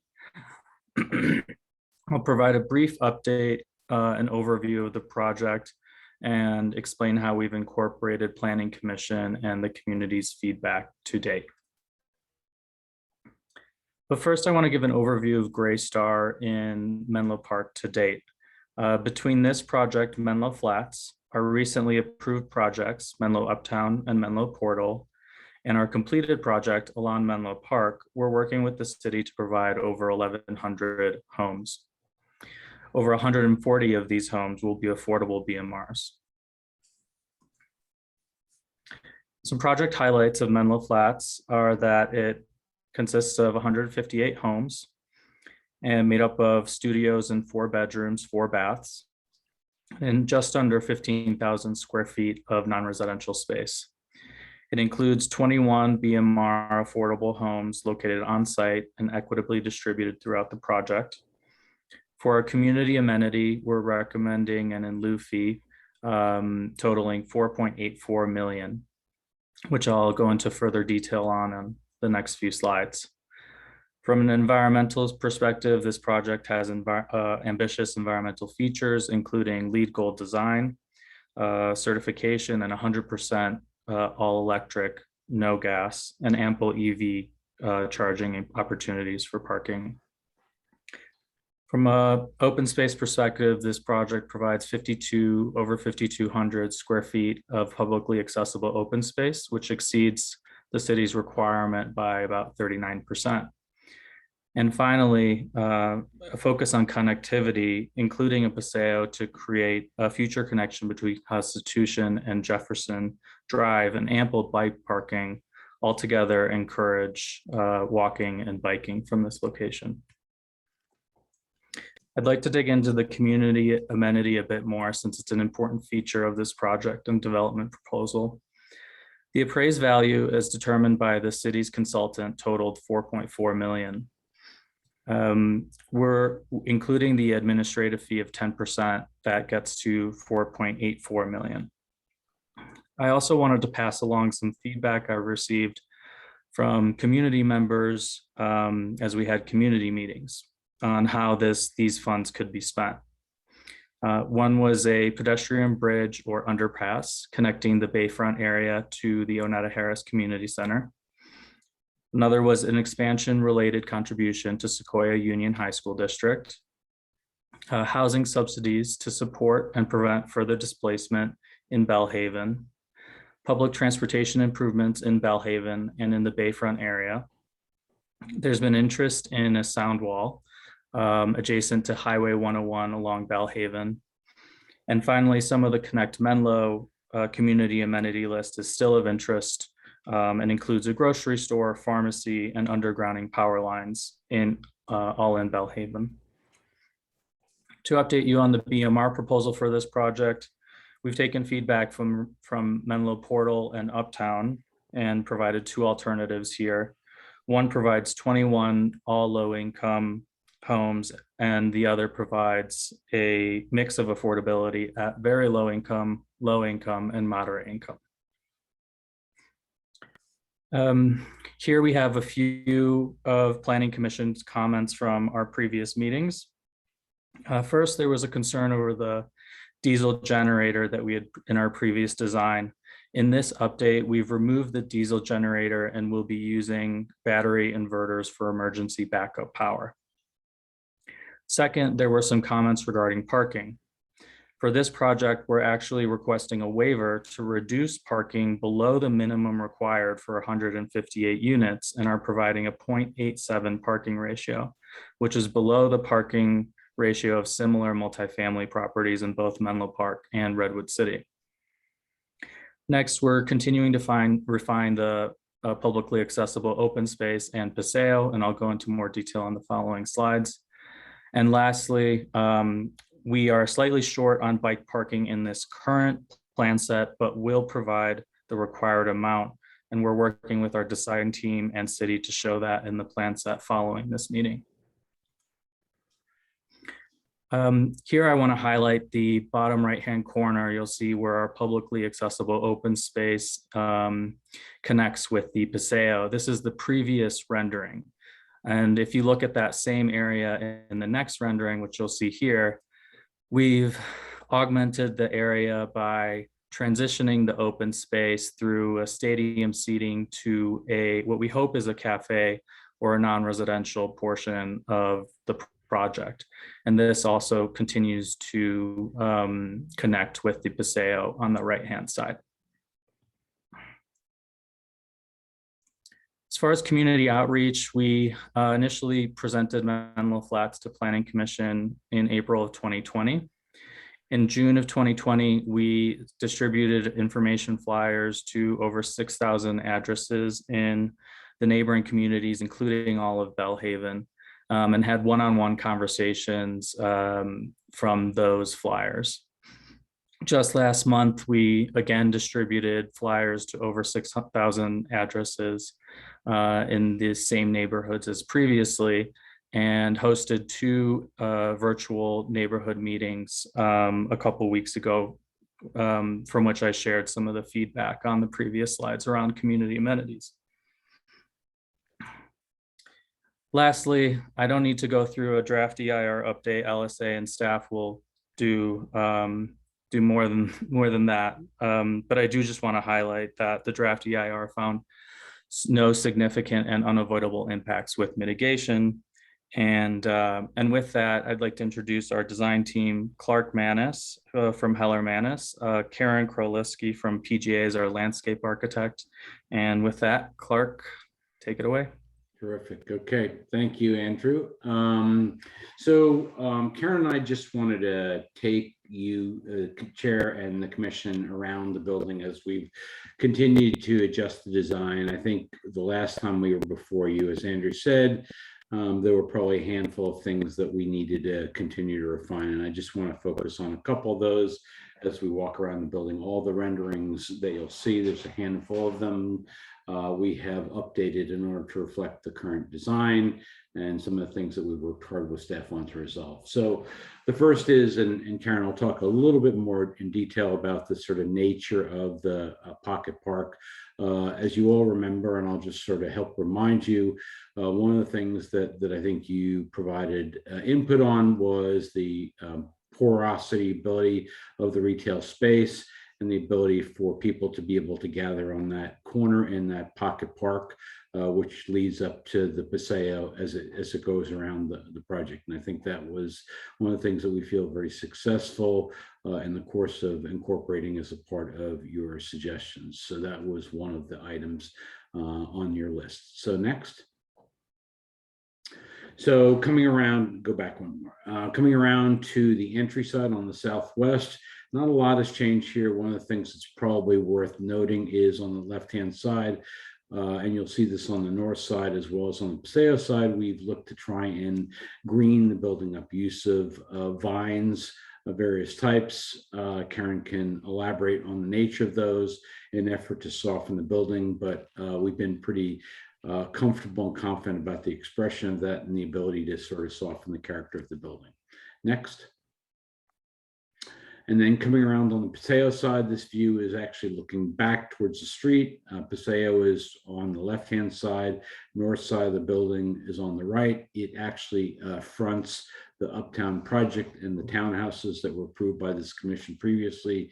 Again, we're using a system that will allow us to be able to green those walls that are adjacent to parking areas, as Chair Dorn described in the course of the nature of the building. There's parking at the lower portions of the building. So in locations where there are solid walls, we've looked to use a green screen-like system that will allow us to use, as Karen will describe, aggressive vines that will allow it to create a nice soft feel along that. So that Paseo is really very nice and welcoming. At the corner there, just to take note, there's a dog wash area as well as access to bicycle parking for the residents. Next. And then again, coming around on the right-hand side is where the access to the garage is beyond an EV lane. On the left-hand side and to your left would be the Uptown townhouses. And on the Uptown townhouse site, there is access to garages, but what we've endeavored to do here is to find a way that we can make sure that pedestrians feel comfortable and confident in terms of the character of them being able to walk around, and access is really only limited to those people who will be getting their cars from their garages that are at the lower levels of the townhouses. Next. And then lastly, this view, I think, commissioners, you probably didn't see this view before. We've incorporated this as a result of the development and refinement of the project. The right-hand side is the Uptan townhouses, which this commission heard and acted on. All the way in the back there is the flats project on the lower levels. Again, that's the green screen walls that we're using to conceal parking and also create a nice and sort of lively character to the facade for the first 30 feet of the building. Next. And next, just to refresh your memory, again, I would just sort of say next to nothing has probably changed on these plans from when you saw it last. Same uses at the ground floor, commercial uses parking behind, and the plan on the right is a plan of the courtyard and a typical residential floor plan that goes up through the building. Next. And with that, I'd like to turn it over to Karen, who can take you into a little bit more detail on how the nature of the public plaza evolved. I think that was one of the things that I think we have heard you say consistently in terms of the public realm. And I think with that, it's all yours, Karen. Thank you, Clark. Yeah, I'm going to focus on showing you some of the changes to the plaza at the front of the building. So this is the first slide showing the overall relationship with the second story. Next slide.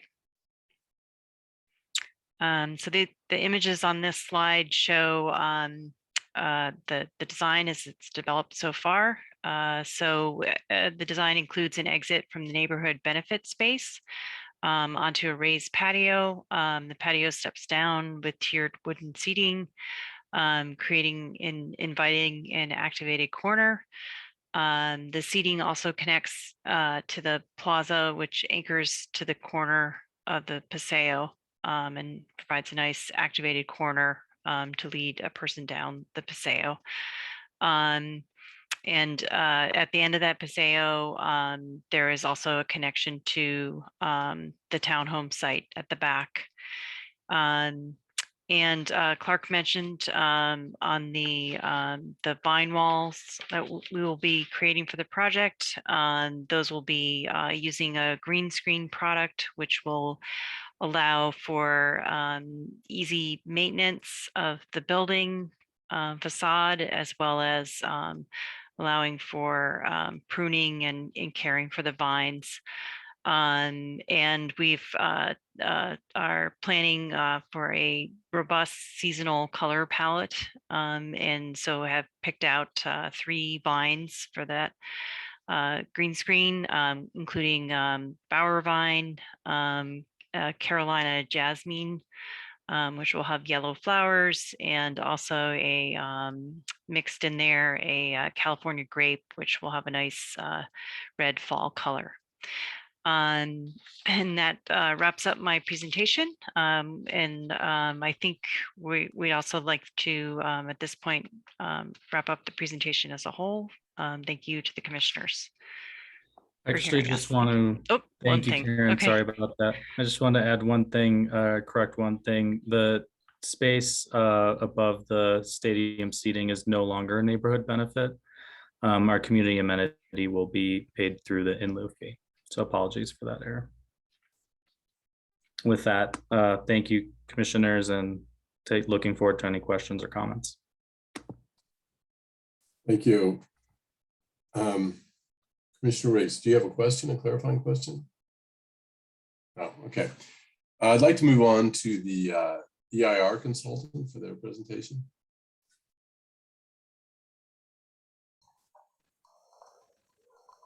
Good evening. I believe there it is. Great.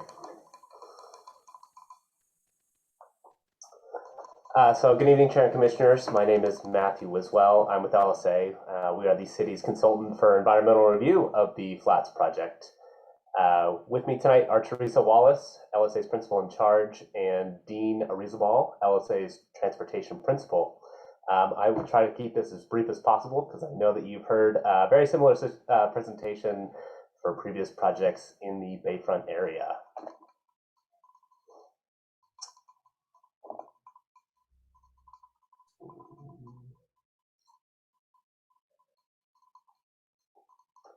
Not sure if I can control the slide or not, but if someone could point me to the next slide, that'd be great.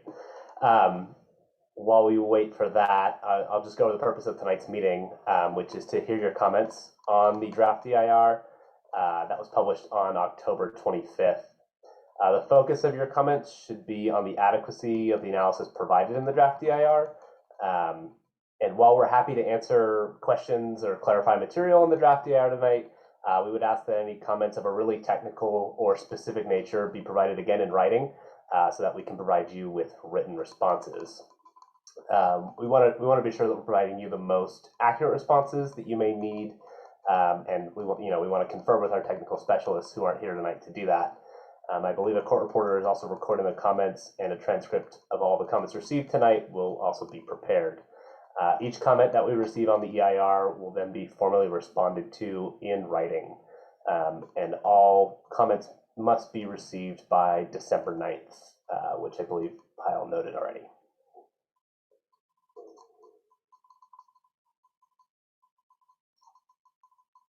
There we go. That's a little better. So this slide shows the overall schedule for the environmental review process. On November 16th, the city issued a notice of preparation, or an NOP, notifying interested parties and responsible agencies that an EIR would be prepared, and that an initial study was included for review. I see that we've lost our presentation now, but I can continue on. All public comments that we received should be provided during, or all comments provided during the 30-day period were considered during preparation of the EIR. After that, the city and the LSA team prepared the draft EIR, and we're currently in a 45-day review period. As Pyle noted, after the close of the comment period on December 9th, we'll prepare the written responses to each substantive comment received on the adequacy of the EIR analysis and what's referred to as a response to comments document. Together, the draft EIR, which is what you're viewing tonight, and that future response to comments document will constitute the final EIR. And then, so the final EIR will be published and available for review for a minimum of 10 days before any hearing is held. So just to give you some background on CEQA, or the California Environmental Quality Act, it's the state law that requires the environmental evaluation of a project. Generally, the purpose of CEQA is to inform the city's decision makers, other agencies, and the general public about the potential environmental consequences of project approval. I'm on slide 4 here, if we want to skip forward to that one. Wonderful, thank you. If any environmental impacts are identified, then the lead agency needs to identify ways to mitigate or avoid those impacts. And when an EIR is required, alternatives to the project must also be identified and evaluated. Next slide, please. The environmental analysis for the project tiers from the Connect Menlo final EIR. As you all know, the Connect Menlo EIR provided a program level analysis of the development potential envisioned for the entire city, including the increased development potential in the Bayfront area. This EIR for Connect Menlo evaluated the impacts of approximately 2.3 million square feet of non-residential space, 400 hotel rooms, and 4,500 residential units. This Menlo Flats project fits within those development assumptions of the Connect Menlo EIR. A settlement agreement with the city of East Palo Alto also requires that certain projects that tier from the Connect Menlo EIR, including those utilizing bonus level development, like the proposed project, to conduct a focused EIR with regard to housing and transportation specifically. And this environmental review of the project complies with those terms of the settlement agreement. Next slide, please. So as I mentioned before, an initial study was circulated with the NOP that an EIR would be prepared. Based on the conclusions of the initial study, the topics shown on this slide were not further evaluated because the project is not anticipated to result in significant effects related to those issues, or because the initial study found that those topics were adequately addressed through the program level EIR prepared for Connect Menlo. The topics on the left, shown under potentially significant impact, were identified for further evaluation in the EIR. Next slide, please. So this slide gives an overview of the findings for each topic evaluated in the draft EIR, which I will go over in the next couple of slides. The main takeaway is that no significant unavoidable impacts were identified, and that all impacts can be reduced to a less than significant level with implementation of mitigation measures. Next slide, please. For the topic of population housing, a housing needs assessment, or an H&A, was prepared in compliance with the terms of the settlement agreement and to provide background and context for this EIR section. Briefly, the project would fit within the growth projections identified in the Connect Menlo EIR and would not induce any unplanned population growth. Additionally, the project would increase the availability of housing and would not increase displacement pressures on surrounding communities, including Bellhaven and East Palo Alto. No mitigation measures required for that one. For the topic of transportation, a transportation impact analysis, or a TIA, was prepared, consistent with the city's TIA guidelines. Under CEQA, as we I think all know at this point, roadway congestion or level of service is no longer the metric for evaluation of transportation impacts. In compliance with SB 743 and the city's updated TIA guidelines, VMT, or vehicle miles traveled, is the threshold of significance. The threshold considers VMT per person or per capita, which is a measurement of the amount of distance that a resident, employee, or a visitor drives. For mixed use projects, each land use is independently evaluated. The analysis for the residential component of the project determined that implementation of the transportation demand management plan proposed by the project would reduce VMT below the established threshold, which is 15% below the regional average VMT. For the office use, the additional TDM measures were identified as a mitigation measure to ensure that this use would also be below the threshold. And the EIR also determined that the project would generally comply with the applicable transportation-related plans and policies, would not create any design hazards, or result in inadequate emergency access. And then finally, consistent with the city's TIA guidelines, a level of service analysis was also conducted for local planning purposes. 2 intersections were identified in the near term as exceeding the city's thresholds, and 5 additional intersections were determined to exceed the threshold during cumulative conditions. Intersection improvements were recommended to be included as project conditions of approval. For the topic of air quality, the analysis determined that implementation of BACMED's basic construction measures would be required to reduce construction period impacts to a less than significant level, which is consistent with the findings of the Connect Menlo EIR.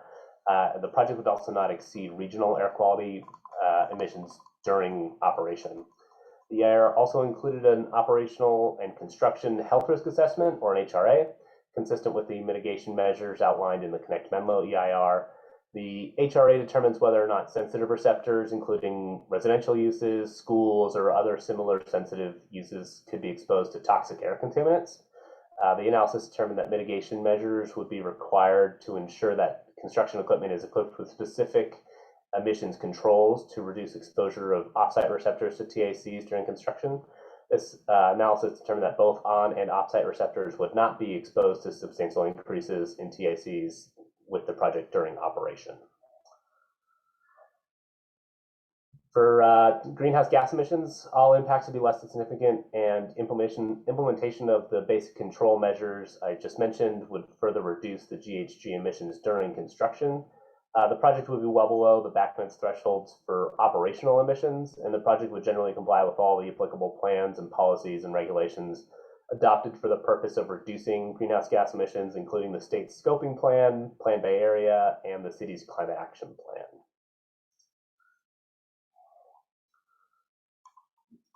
And finally, for noise, the analysis determined that transportation-related increases in noise would not exceed the city standards. Because the project would locate residential uses in an area that is considered conditionally acceptable noise environment by the city, mitigation measures would be required to reduce interior noise impacts.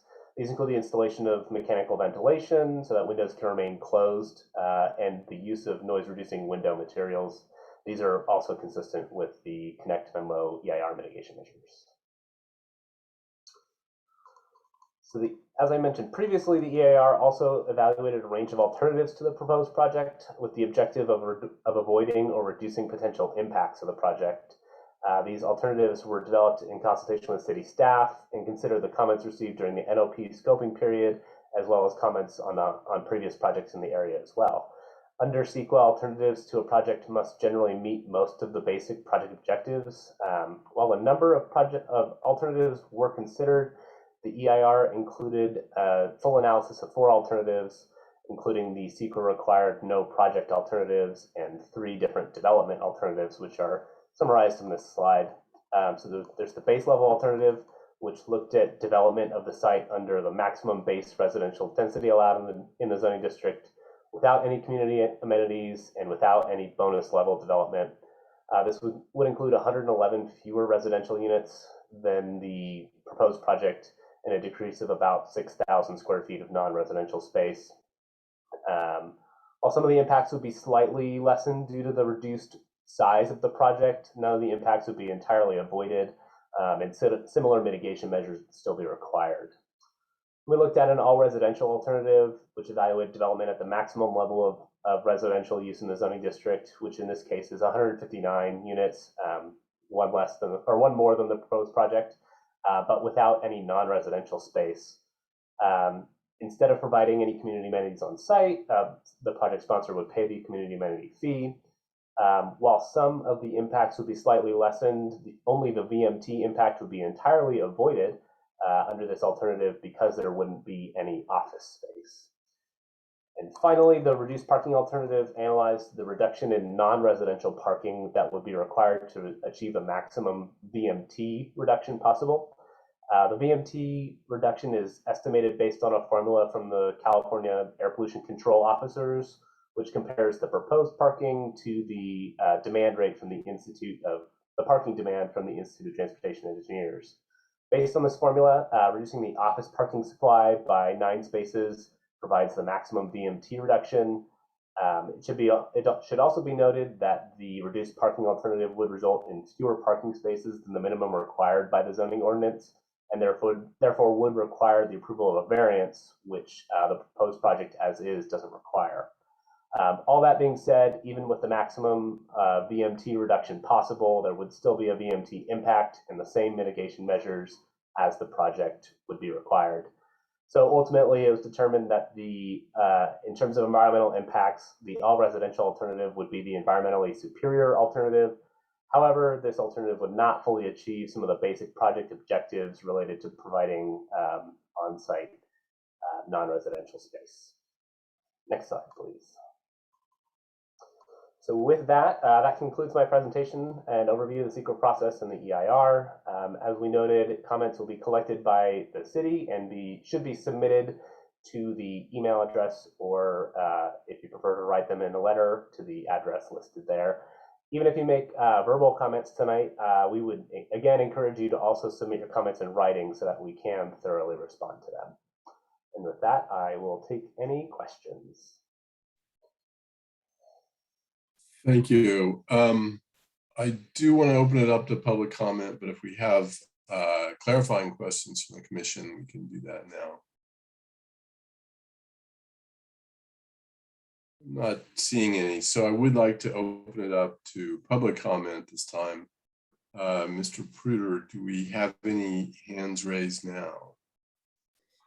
Thank you, Chair Dorn. We do not at this time, but as a reminder for folks interested in commenting, if you could press the hand icon on your interface, you can provide us with public comment. And if you're calling by phone, you can press *9 as well. And I see none at this time, so you can wait a few moments if you'd like. Yeah, let's give it a little while.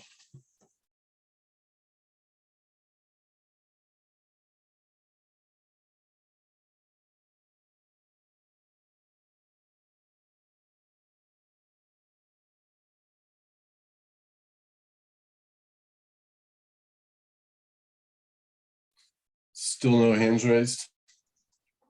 At this time, I still see no hands raised, so you can close it if you feel you'd like to. Thank you. Yeah, I want to close public comment now, bring it back to the commission for questions and comments on the draft EIR. Commissioner DeCarty. And Mr. Wiswell, thank you for the presentation, the thorough presentation, and all your hard work. I want to start by really just commending you and the city for the fourth alternative, the reduced parking alternative. I think it's fabulous that that was included. I hope that this is the beginning of including such an alternative in every one of these EIRs in the future. I think having that information is just fantastic for the community to be able to understand, especially in this part of our community where transportation, traffic, vehicle movement has been such an issue for such a long time. So, so my first thing is just to really thank you and to thank the city, and I hope this is a precedent that we'll use again and again. And then I do, on that specific thing, have a clarifying question, which is, so the reduction of 9 spaces, which is from the office building or the commercial, is about a 25% reduction. So my first question is, the reduced parking was for the office, but not for the residential, and if you could explain why. Sure, yeah, so I mentioned that the reduced parking is based on the idea that reducing parking reduces VMT in some cases. And the way that you determine that is by comparing the provided parking to the estimated parking demand. And in this case, the residential parking is already so low that any further reduction would not result in any VMT decrease, if that makes sense. So there's the potential VMT reduction is capped at about 12%. And based on the formula provided by the air pollution control officers, they've already hit the max for residential. They can't, any further reduction wouldn't provide any additional VMT decrease. So to a certain degree, you're beholden to having to use that input in That's your correct, analysis. Is that the way to say that? Okay, Yes. that's helpful. And then not being an analytical expert in this, so this 25% reduction, is it really just the 9 spaces is the important thing? Like if this happened to be a commercial project that had 100 spaces, is the same answer going to be 9, or is the same answer 25%, or is it actually neither one of those? If you extrapolated, would be the way to think about it. Sure, the 25% is more correct. Okay, so, and then I guess my question is, the stated preferred alternative now is the project, but what's the downside of having this additional VMT benefit? Presumably there's some environmental benefit to that amount of reduced VMT, and isn't the only hassle the need for variance, which actually has nothing to do with the environment other than, I suppose, us printing a whole bunch of paper to look at a variance or something. So walk through why that wasn't the preferred alternative to the project.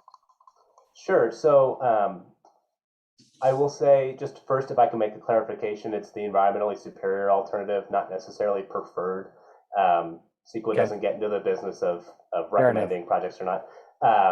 So as I kind of touched on in my presentation, even with the reduced parking alternative, it would still require a mitigation measure for VMT, for the office use specifically.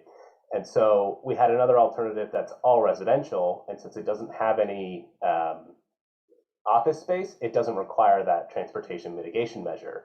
So when we look at what the environmentally superior alternative is, it's generally the one that requires the fewest mitigation measures. I see.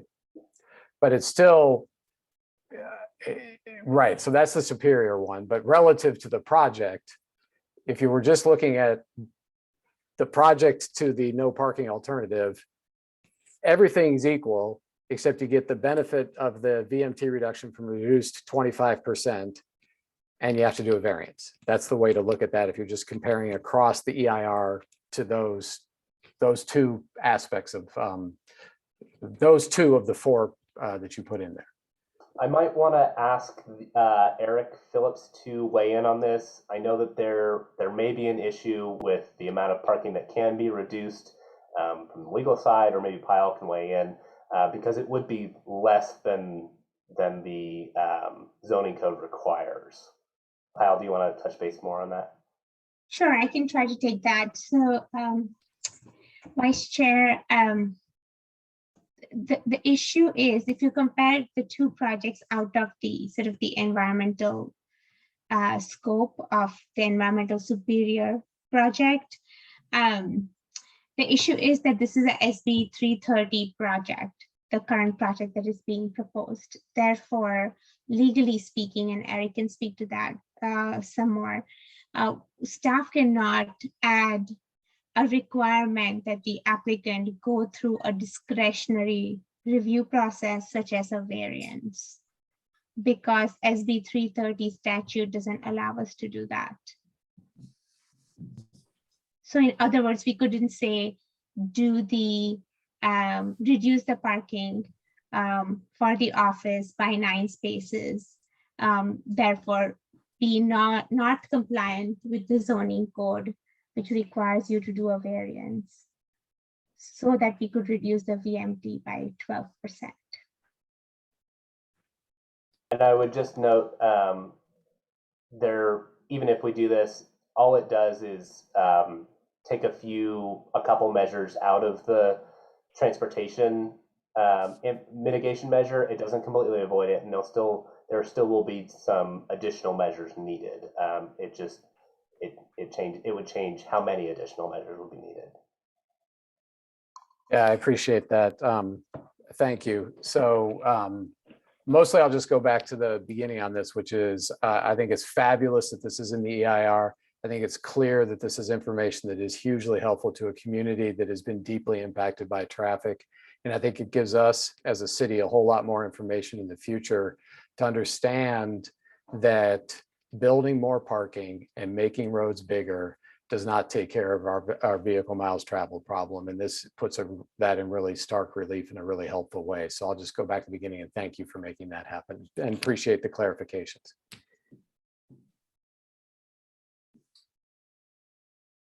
We have other commissioners that would like to speak.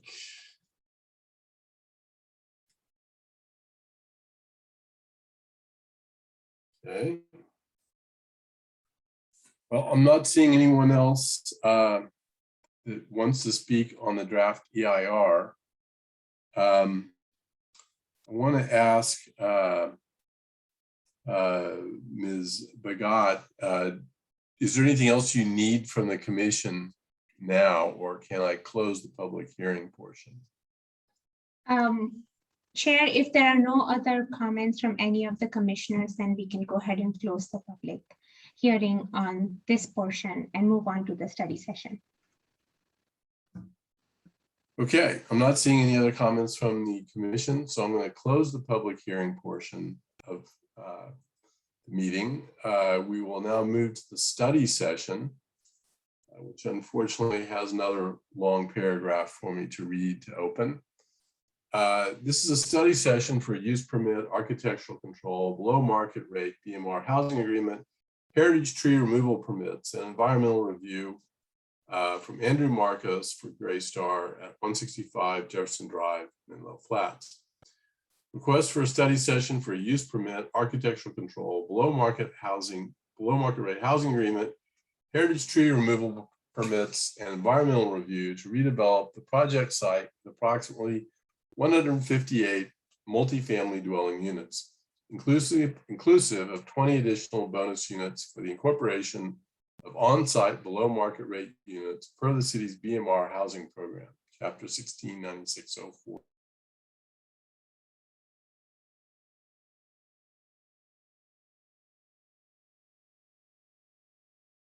This mixed-use building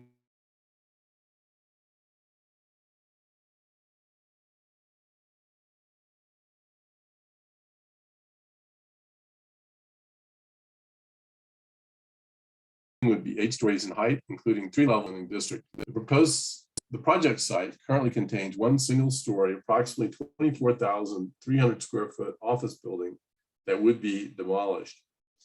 The proposed building would contain approximately 154,032 square feet of gross floor area of residential uses with a floor area ratio of 256.3%. The proposed commercial component would contain approximately 14,862 square feet of gross floor area with a floor area ratio of 24.7%. The proposal includes a request for an increase in height, density, and floor area ratio, FAR, under the bonus level development allowance in exchange for community amenities. The proposed project would include a below market rate housing agreement that requires a minimum of 15% of units or 21 of the 138 maximum units allowed by the zoning ordinance before accounting for the 20 bonus units be affordable. The applicant is proposing to incorporate 20 additional market rate units, which are included in the total 158 units, per the density bonus provisions in the BMR housing program, Chapter 1696-040, which allows density and FAR bonuses and exceptions to the city's zoning ordinance requirements when BMR units are incorporated into the project. As part of the project, the applicant is requesting removal of 2 heritage trees. So we had a combined presentation. I see on the agenda we've got an introduction by staff for the study session. So Ms. Bagat, do you have further comments on this section? Yeah, I have a brief presentation that I believe Juan is just bringing up.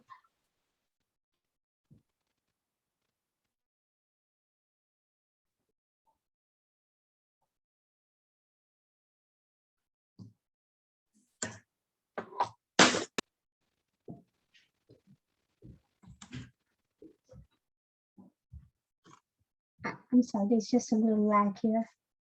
Pardon me.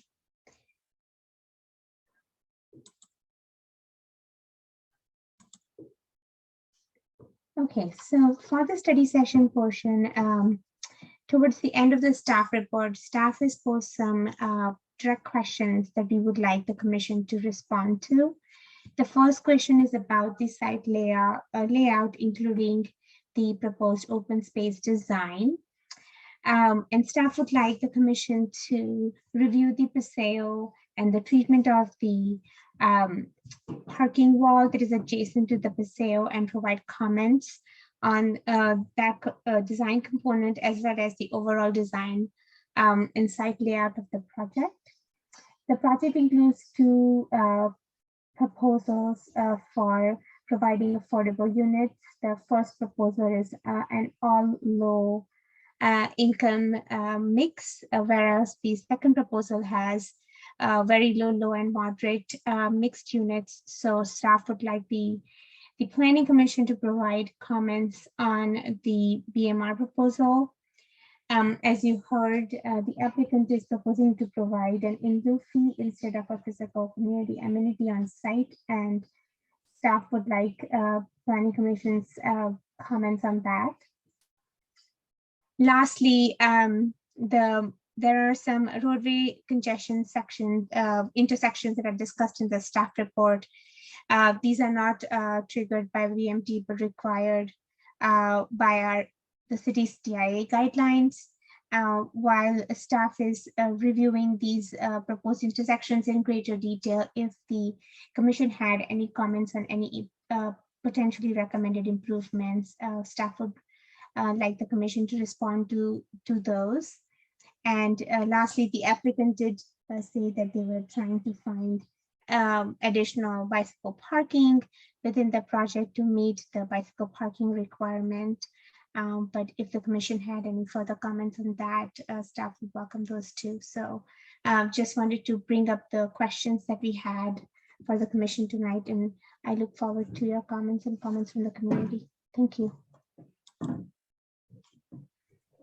Thank you. So I think at this point, we should open it to public comment on the study session. So Mr. Pruder, can you see if we have any hands raised for public comments?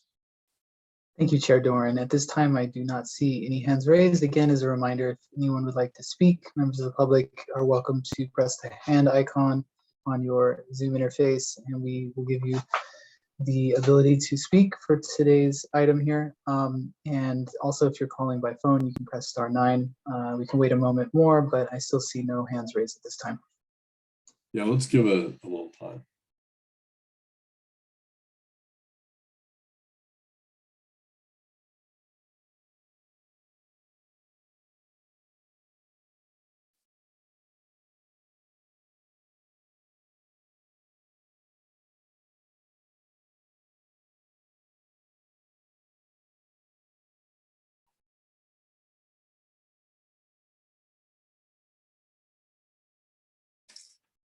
So no public comments? Still no public comments. Okay, I'm going to close the public comment, bring it back to the commission for discussion and questions.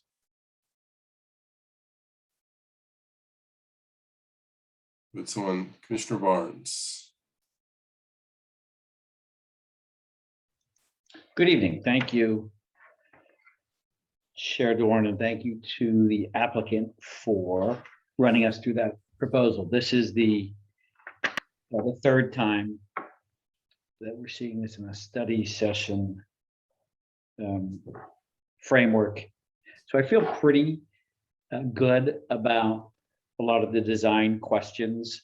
So what I'm going to do is walk through what staff has asked us to talk about in the bullet points. And I'll start with the site layout, including proposed open space. Did a revision to the paseo design, addressed concerns. My answer to that is yes. I think that was fine. I think that was well done. Parking garage screening.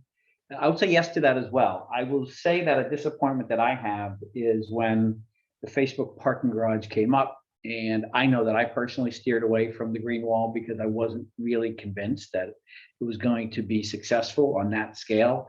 I think an opportunity to do it at this scale, I think it's perfect. So I support that. I think that screening is if it works as represented, will be lovely, and I'm gonna trust that, you know, you guys can make it work as represented to make that green wall last for a period of time. So I like that. And then additional input on the proposed colors and materials. I do not. I think, you know, my wife prohibits me from picking colors around the house, and I don't pick colors for commercial buildings. But I will say that I think the materials are fine, and I think the materials will do well here. The BMR proposal, you have two proposals. You've got scenario 1 and scenario 2. You know, this is a tough one. My reaction is I don't think we need more moderate as much as we need, you know, deeper affordability levels, and based on how the calculations work. Sure, I would like to see more ELI units, but we can't get there with the 21 units that you need to provide. So my recommendation would go with all low income. And I say go with all low income because, you know, we just had another one of your projects come through, and that had moderate income. And if you look at the RENA numbers and what we're being asked to provide as a city, you know, obviously we're overweighted on market, and then we're certainly skewing more towards moderate as well. So I would say that scenario 1 is my preferred proposal on that. And then going to the bullet point on roadway congestion, level of service improvements, and asking about improvement measures to bring LOS impacted intersections back to pre-project conditions. My thinking on that is the same as it was before. Yes, but no measures that induce demand. So sure, continue to look at it. If you can bring them back to pre-LOS, pre-project conditions, or LOS without inducing demand, that's always welcome. I don't have any specific intersections to comment on. I leave that to your good hands at the staff level. And I think the proposed number of parking spaces, I'm inclined to leave them as is, because, you know, if I think about the development standards and zoning, it was well thought out for Connect Menlo, and I have no reason to move the goalposts on that, absent any real compelling reason. So I'm fine with meeting what is required for, you know, for the area and for the project, for the zoning standards. The last bullet here, as it relates to community amenities proposal, you know, I feel strongly about this. I do not like in lieu fees, and there's two reasons why I don't like them. I think one, it lets the developer off the hook. The whole reason for requiring developers to go through the brain damage of providing community benefits is because they're hard, and they take staff time, and they take resources, and they take the developer grinding through projects and leveraging expertise that the developer has to do things, which is build stuff and get stuff done well in these areas, construction and planning.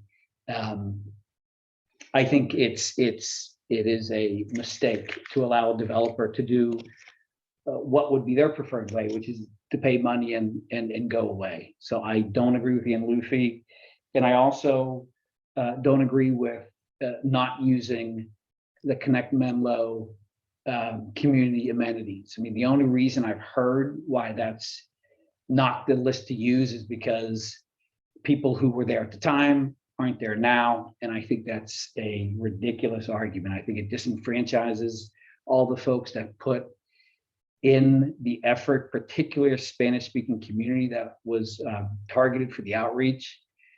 I think that community amenities list can be augmented, but that shouldn't be the basis. So A, I'm not in favor of allowing a developer to pay money and walk away. And B, I certainly don't need a developer telling us in terms of what they've talked to the community about spending money on. I think we can do that, and we can tell them what it is we want them to be doing for the community as a result of their requirement to provide community amenities. So for that reason,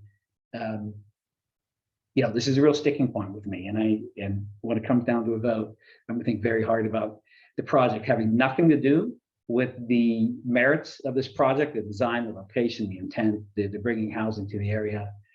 But the community amenities is a big sticking point for me. And it will be, when it comes time to vote on the project. So those are my 4 points as it relates to this evening and the project. Thank you. Thank you. Surely someone else has something to say up here. Mr. DeCarty. Thank you, Commissioner Barnes. That was crisp and well laid out. On your last point, I do have a question for staff. Where I'm not up to speed on where the city council is with its move to in lieu fees, and also I believe it was in fact updating the community amenities list. If you could just clarify on both of those where we stand and what the timing is. I think I would need a little bit of help from the acting principal planner, Sanamar, on this, but I believe that the in lieu fee, the ordinance has been updated to include the in lieu fee option at 110%, but I do not know what is the status of really updating the existing list.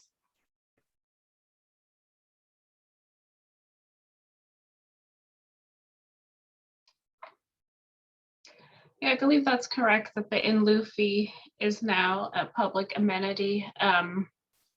Well, I can get back to you at our next meeting with more information updating the public amenities list. I don't have that available right now. Okay, thank you. I appreciate that. And then through the chair, to the applicant, I do have a question. This is around the Paseo revisions. So on one of the slides you show, so first of all, I appreciate it, and the Paseo revisions and where the project has moved it and the times has come before us. I think that wood solution on the corner with the seating looks like something that could work really, really well. So in general, I think this is all in the right direction. In the diagrams you showed, as the grade is moving up, what is happening with the property next door? Like it originally was sort of that grade, and now if it's up, what's going on over on that other side? I was unclear. Yeah, there's a retaining wall along the property line where the grades differ to the property to the east and to the west. And how much of a drop is that, and how high is the retaining wall? So for this site, we're required to raise the site by approximately 3 feet. And so it'll be about 3 feet.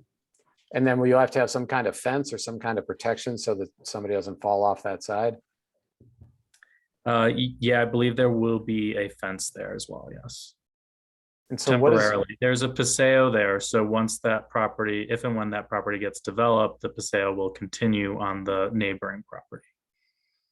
So that seems like a real shame. So there's a Paseo over there and you have a Paseo, but because you have to go up by 3 feet, we've now got a bifurcated Paseo down the middle. Is that what's happening? Until the property is developed, yes. How wide is the Paseo on the other side? How much opportunity for community getting a feel of being able to walk through there are we missing because of this? So the Paseo, I believe, is required to be 10 feet, and our requirement on this project site is 5 feet. So half of it. That's too bad. It's 10 feet for us. It's 20 feet wide. I'm sorry. So it's 10 feet for us, 20 feet total. Yeah. So if I'm now walking down that whole length and I've got the green wall on my left, which is a couple stories high, I'm walking on something that's 10 feet until I've got a fence on one side and then the drop off on the other. That's kind of the experience I'm having. Is that a fair characterization? Yes. Okay, yeah, that's super helpful. And where it's less than a 30-inch drop, it would just need a 6-inch curb of some sort. Yeah, so Is it's it- sort of, yeah, wouldn't need to start immediately. And Commissioner The DeCarty, where guardrail. Commissioner DeCarty, where it raises to the north, where it backs up on the Uptown site, they're essentially level. So the sea level rise criteria is actually enabled both those sites to get to that criteria. So it's a sort of undeveloped site that's not part of the solution. Yeah, no, I understand. I appreciate that. Well, I think my general comment is you're headed in the right direction there. I mean, that seems unfortunate and kind of frustrating, and especially given the feel of walking through in that space. So I would just note that. So thank you for the clarification on that. I'll just do the same thing Commissioner Barnes did. I think in general on the site layout, that it's headed in the right direction with the garage screening. My only concern is that things that are designed to be living stay living over time, and hope that there's some both commitment or also provision that assures that it is, and all of that. On the BMR proposal, I always love hearing from the Housing Commission. I think Commissioner Barnes made a valid point in this mix. We need as much as possible, but we obviously need at the very low rates as well. And it's always frustrating. I get the economics, but the trade-off is tough on that.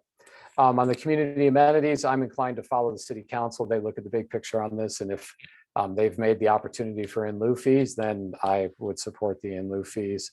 On using LOS, I have no comment. I actually don't love LOS. I think BMT is the right thing to do. My general comment is one I think that Commissioner Barnes raised, which is as long as it doesn't put more traffic through the funnel, but it just allows things to move more smoothly or safely, then I would be fine with it in that mix.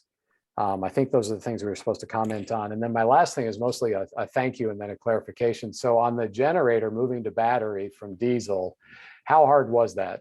I really appreciate it. It's fabulous, but just would love your honest feedback on that. Yeah, so the honest feedback is that we're not getting the same effect from what we would have for a generator. For a generator, we would be able to occupy the building for a period of time.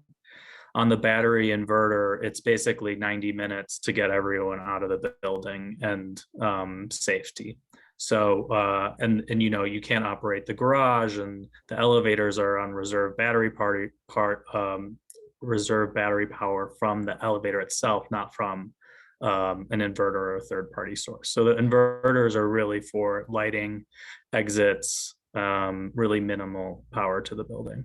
And I'll just add the difference between this building is it doesn't, and the other two projects was this building doesn't have automated parking system or stackers, and which we felt was a big difference between and really needed a generator to support being able to move cars.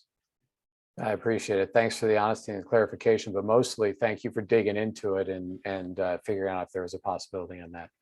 And that's my comments on the project for tonight. Thank you. Thank you. I'm going to run through the staff's list myself. On the side layout, I think it's great. I like the Paseo being adjacent to the open space. I think there's a little synergy available there. So I'm very happy with to see what's going on there. I think the parking garage screening is acceptable. I hope the vines don't die, but I think we can say that about all the landscaping. So I think it's definitely worth trying. Don't have any other input on proposed colors materials. I mean, as far as I can see, it looks good. On the BMR proposal, I think I actually have a different opinion. I would like to see the spectrum of income levels represented. And I think the only way you can get the very low income in there is to have that mix and not the proposal A. So I'm in favor of the mix. The community amenities proposal, philosophically, I think I generally agree with Commissioner Barnes that I like to see bricks and mortar community amenities because I see those as something that's lasting. And you know, the funding in lieu just seems less permanent to me. So in general, I prefer to see bricks and mortar community amenities. However, I did see one on the list of proposed in lieu fees that got my attention and really made me think about that. And that is to fund the Sequoia Union School District. And, you know, one thing that I think that gets overlooked in planning commission is the effect that all this development has on our schools. And in particular on Sequoia Union, because previously, and I think at the time the general plan was approved, the Connect Menlo plan was approved, the students from this area were distributed throughout the 4 schools in the Sequoia Union District. But there's been a change to that. It was decided that that was a hardship on the students there to ride buses so far to go to other high schools like Woodside High School. And now all of them go to Menlo Atherton. So there's really a lot of impact from this. There's a lot of development. So I think funding the high school district would be a great use of in lieu fees. And I would definitely support in lieu if that's what the money went to. The final, the question about the level of service intersection improvements, I think Commissioner Barnes said it best. I'm in favor of maintaining LOS if it doesn't result in increased demand on the roads. And I don't have any further comments on the traffic or the parking. I think, I think what's in the proposal looks good, and you say you're going to add more, so I don't have anything further to say on that. Would the other commissioners like to talk this time? Commissioner Riggs. Thank you. I'll agree with Chair Doran about the BMR option. I have to say I gravitate to an option that allows for very low, even if it's only 4 people. I think it's a real struggle to get any very low housed. And I would like to see that possibility. But as another commissioner has mentioned, I certainly would like to defer to the Housing Commission on this issue, as that is their focus. I have a question for staff through the chair.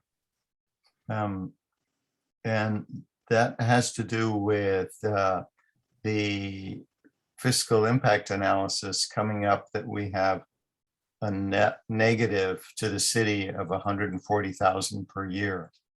Yeah, have I misread that?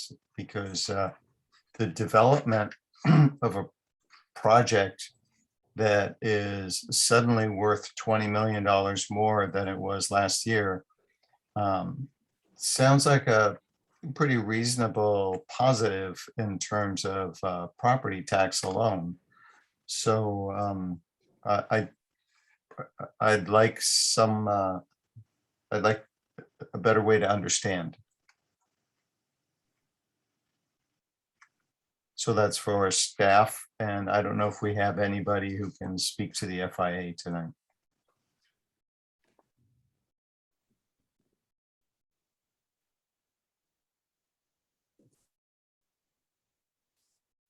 I will request if Eric can take the question. Ms. Bagat, you were cut off a little bit. Oh, sorry. I was hoping that Eric can take the question. Eric? Well, I mean, I'm not your fiscal analyst, but that is correct. That is what the report said, that it concludes that there will be a net cost to the city from its general fund as a result of financing the services for new residents associated with the development. All right, so the implication is that we will need more people in Parks and Rec, and we'll need somebody else in the library part-time. I don't know exactly what to do with a prediction like that, particularly if we're building housing that is clearly oriented toward tech workers. I mean, have it be either studios or a 4-bedroom, and we know how 4 bedrooms are used. It's for tech workers, it's roommates, it's college. But I guess without any further justification, I don't really have anything that I can do with that. And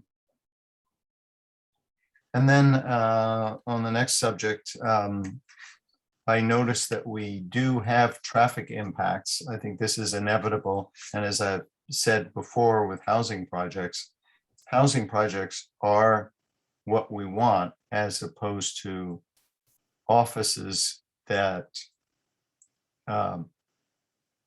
put real impacts on our environment, particularly with the housing demand, but most dramatically with the commute traffic, which we are more than 20 years past being on the wrong side of improvements. But that said, I very much appreciate the reduction in parking. I hope this works. It certainly works in an environment like Manhattan. To a degree, it works in San Francisco. Whether it can work in Menlo Park, we can only find out by trying it. So I'm glad we're trying. Then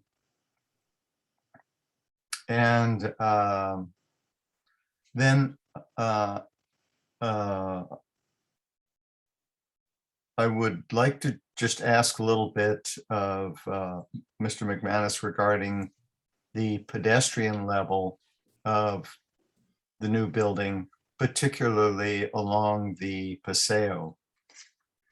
Do we know, and I have good reason for asking this, do we know at this point that there will be active uses along that pretty glass that runs along the Paseo?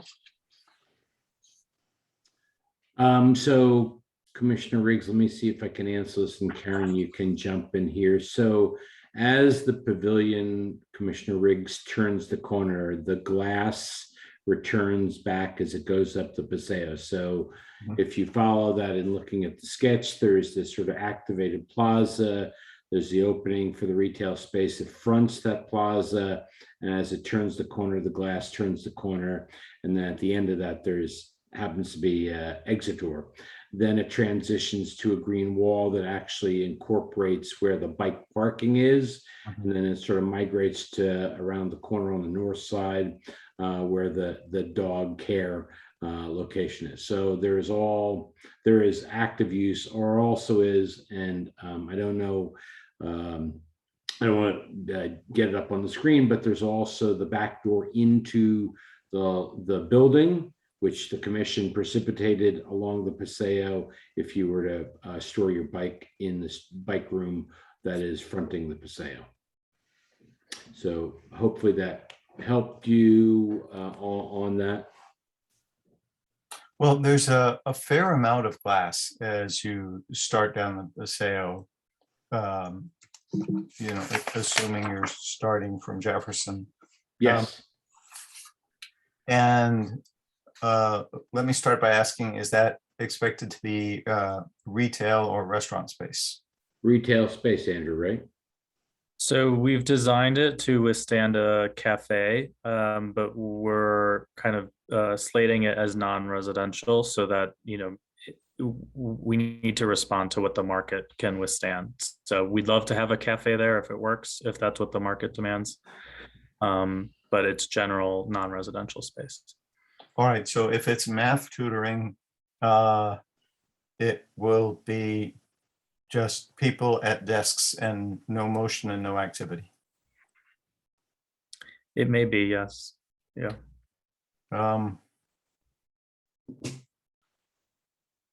So I hesitate to be prescriptive about uses in a project, but we do have an issue with glass storefront, which obviously is intended to make the building transparent. And I believe that the zoning code requires it to be transparent. But when, say, Bevmo, for example, puts up cardboard displays and that's it, and you don't see anything through, that's really in conflict with the architectural goal of that guideline. So what activity goes in there will be of great interest. And I ask now, partly to imply what my reaction will be at our next meeting, but also in the hope that the space will be amenable to active spaces. We have a major project in Menlo Park where the shell design actually did not include consideration of how tenants would occupy it.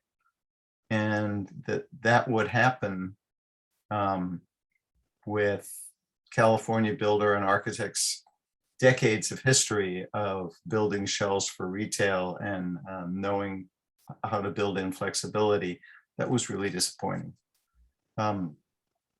So I'll just leave it at that I'm very much hoping that the building edges will be active and activate the space. That may include entries off of the Paseo, although personally I would not think that's necessary or even necessarily good, but that it be thought through would be very beneficial. So perhaps a test layout of something that currently is marketable. I mean, yoga space seems to go everywhere. That's relatively active if the yoga class doesn't want to close the blinds. Well, I'll just leave it at that to prompt targeting something active and that we can get a sense of it. So thank you, and thank you for bringing forward a very handsome project and a project that really responds to what Menlo Park needs.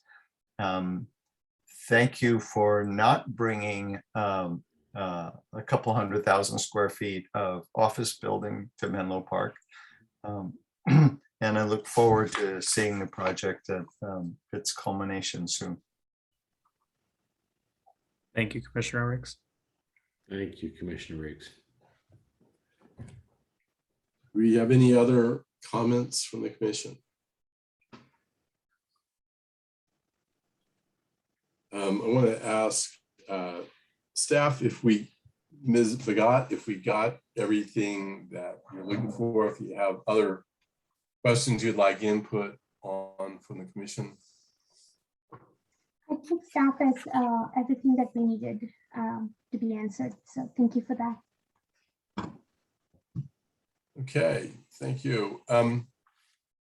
Commissioner Kennedy, did you wish to provide any input? I can't really add anything new to what's already been said. So. Great. Well, in that case, let's move it along. I'm going to close the study session at this time then. Thank you very much to the applicants. Next item, final item on our agenda is informational items from Ms. Sandemeyer and our future meeting schedule. Did you have anything to add, Ms. Sandemeyer? Yes, so for the next meeting will be in 1 week, November 22nd, and that's a special one project meeting for the Springline project. And the 22nd we picked the 22nd after polling commissioners about a month ago.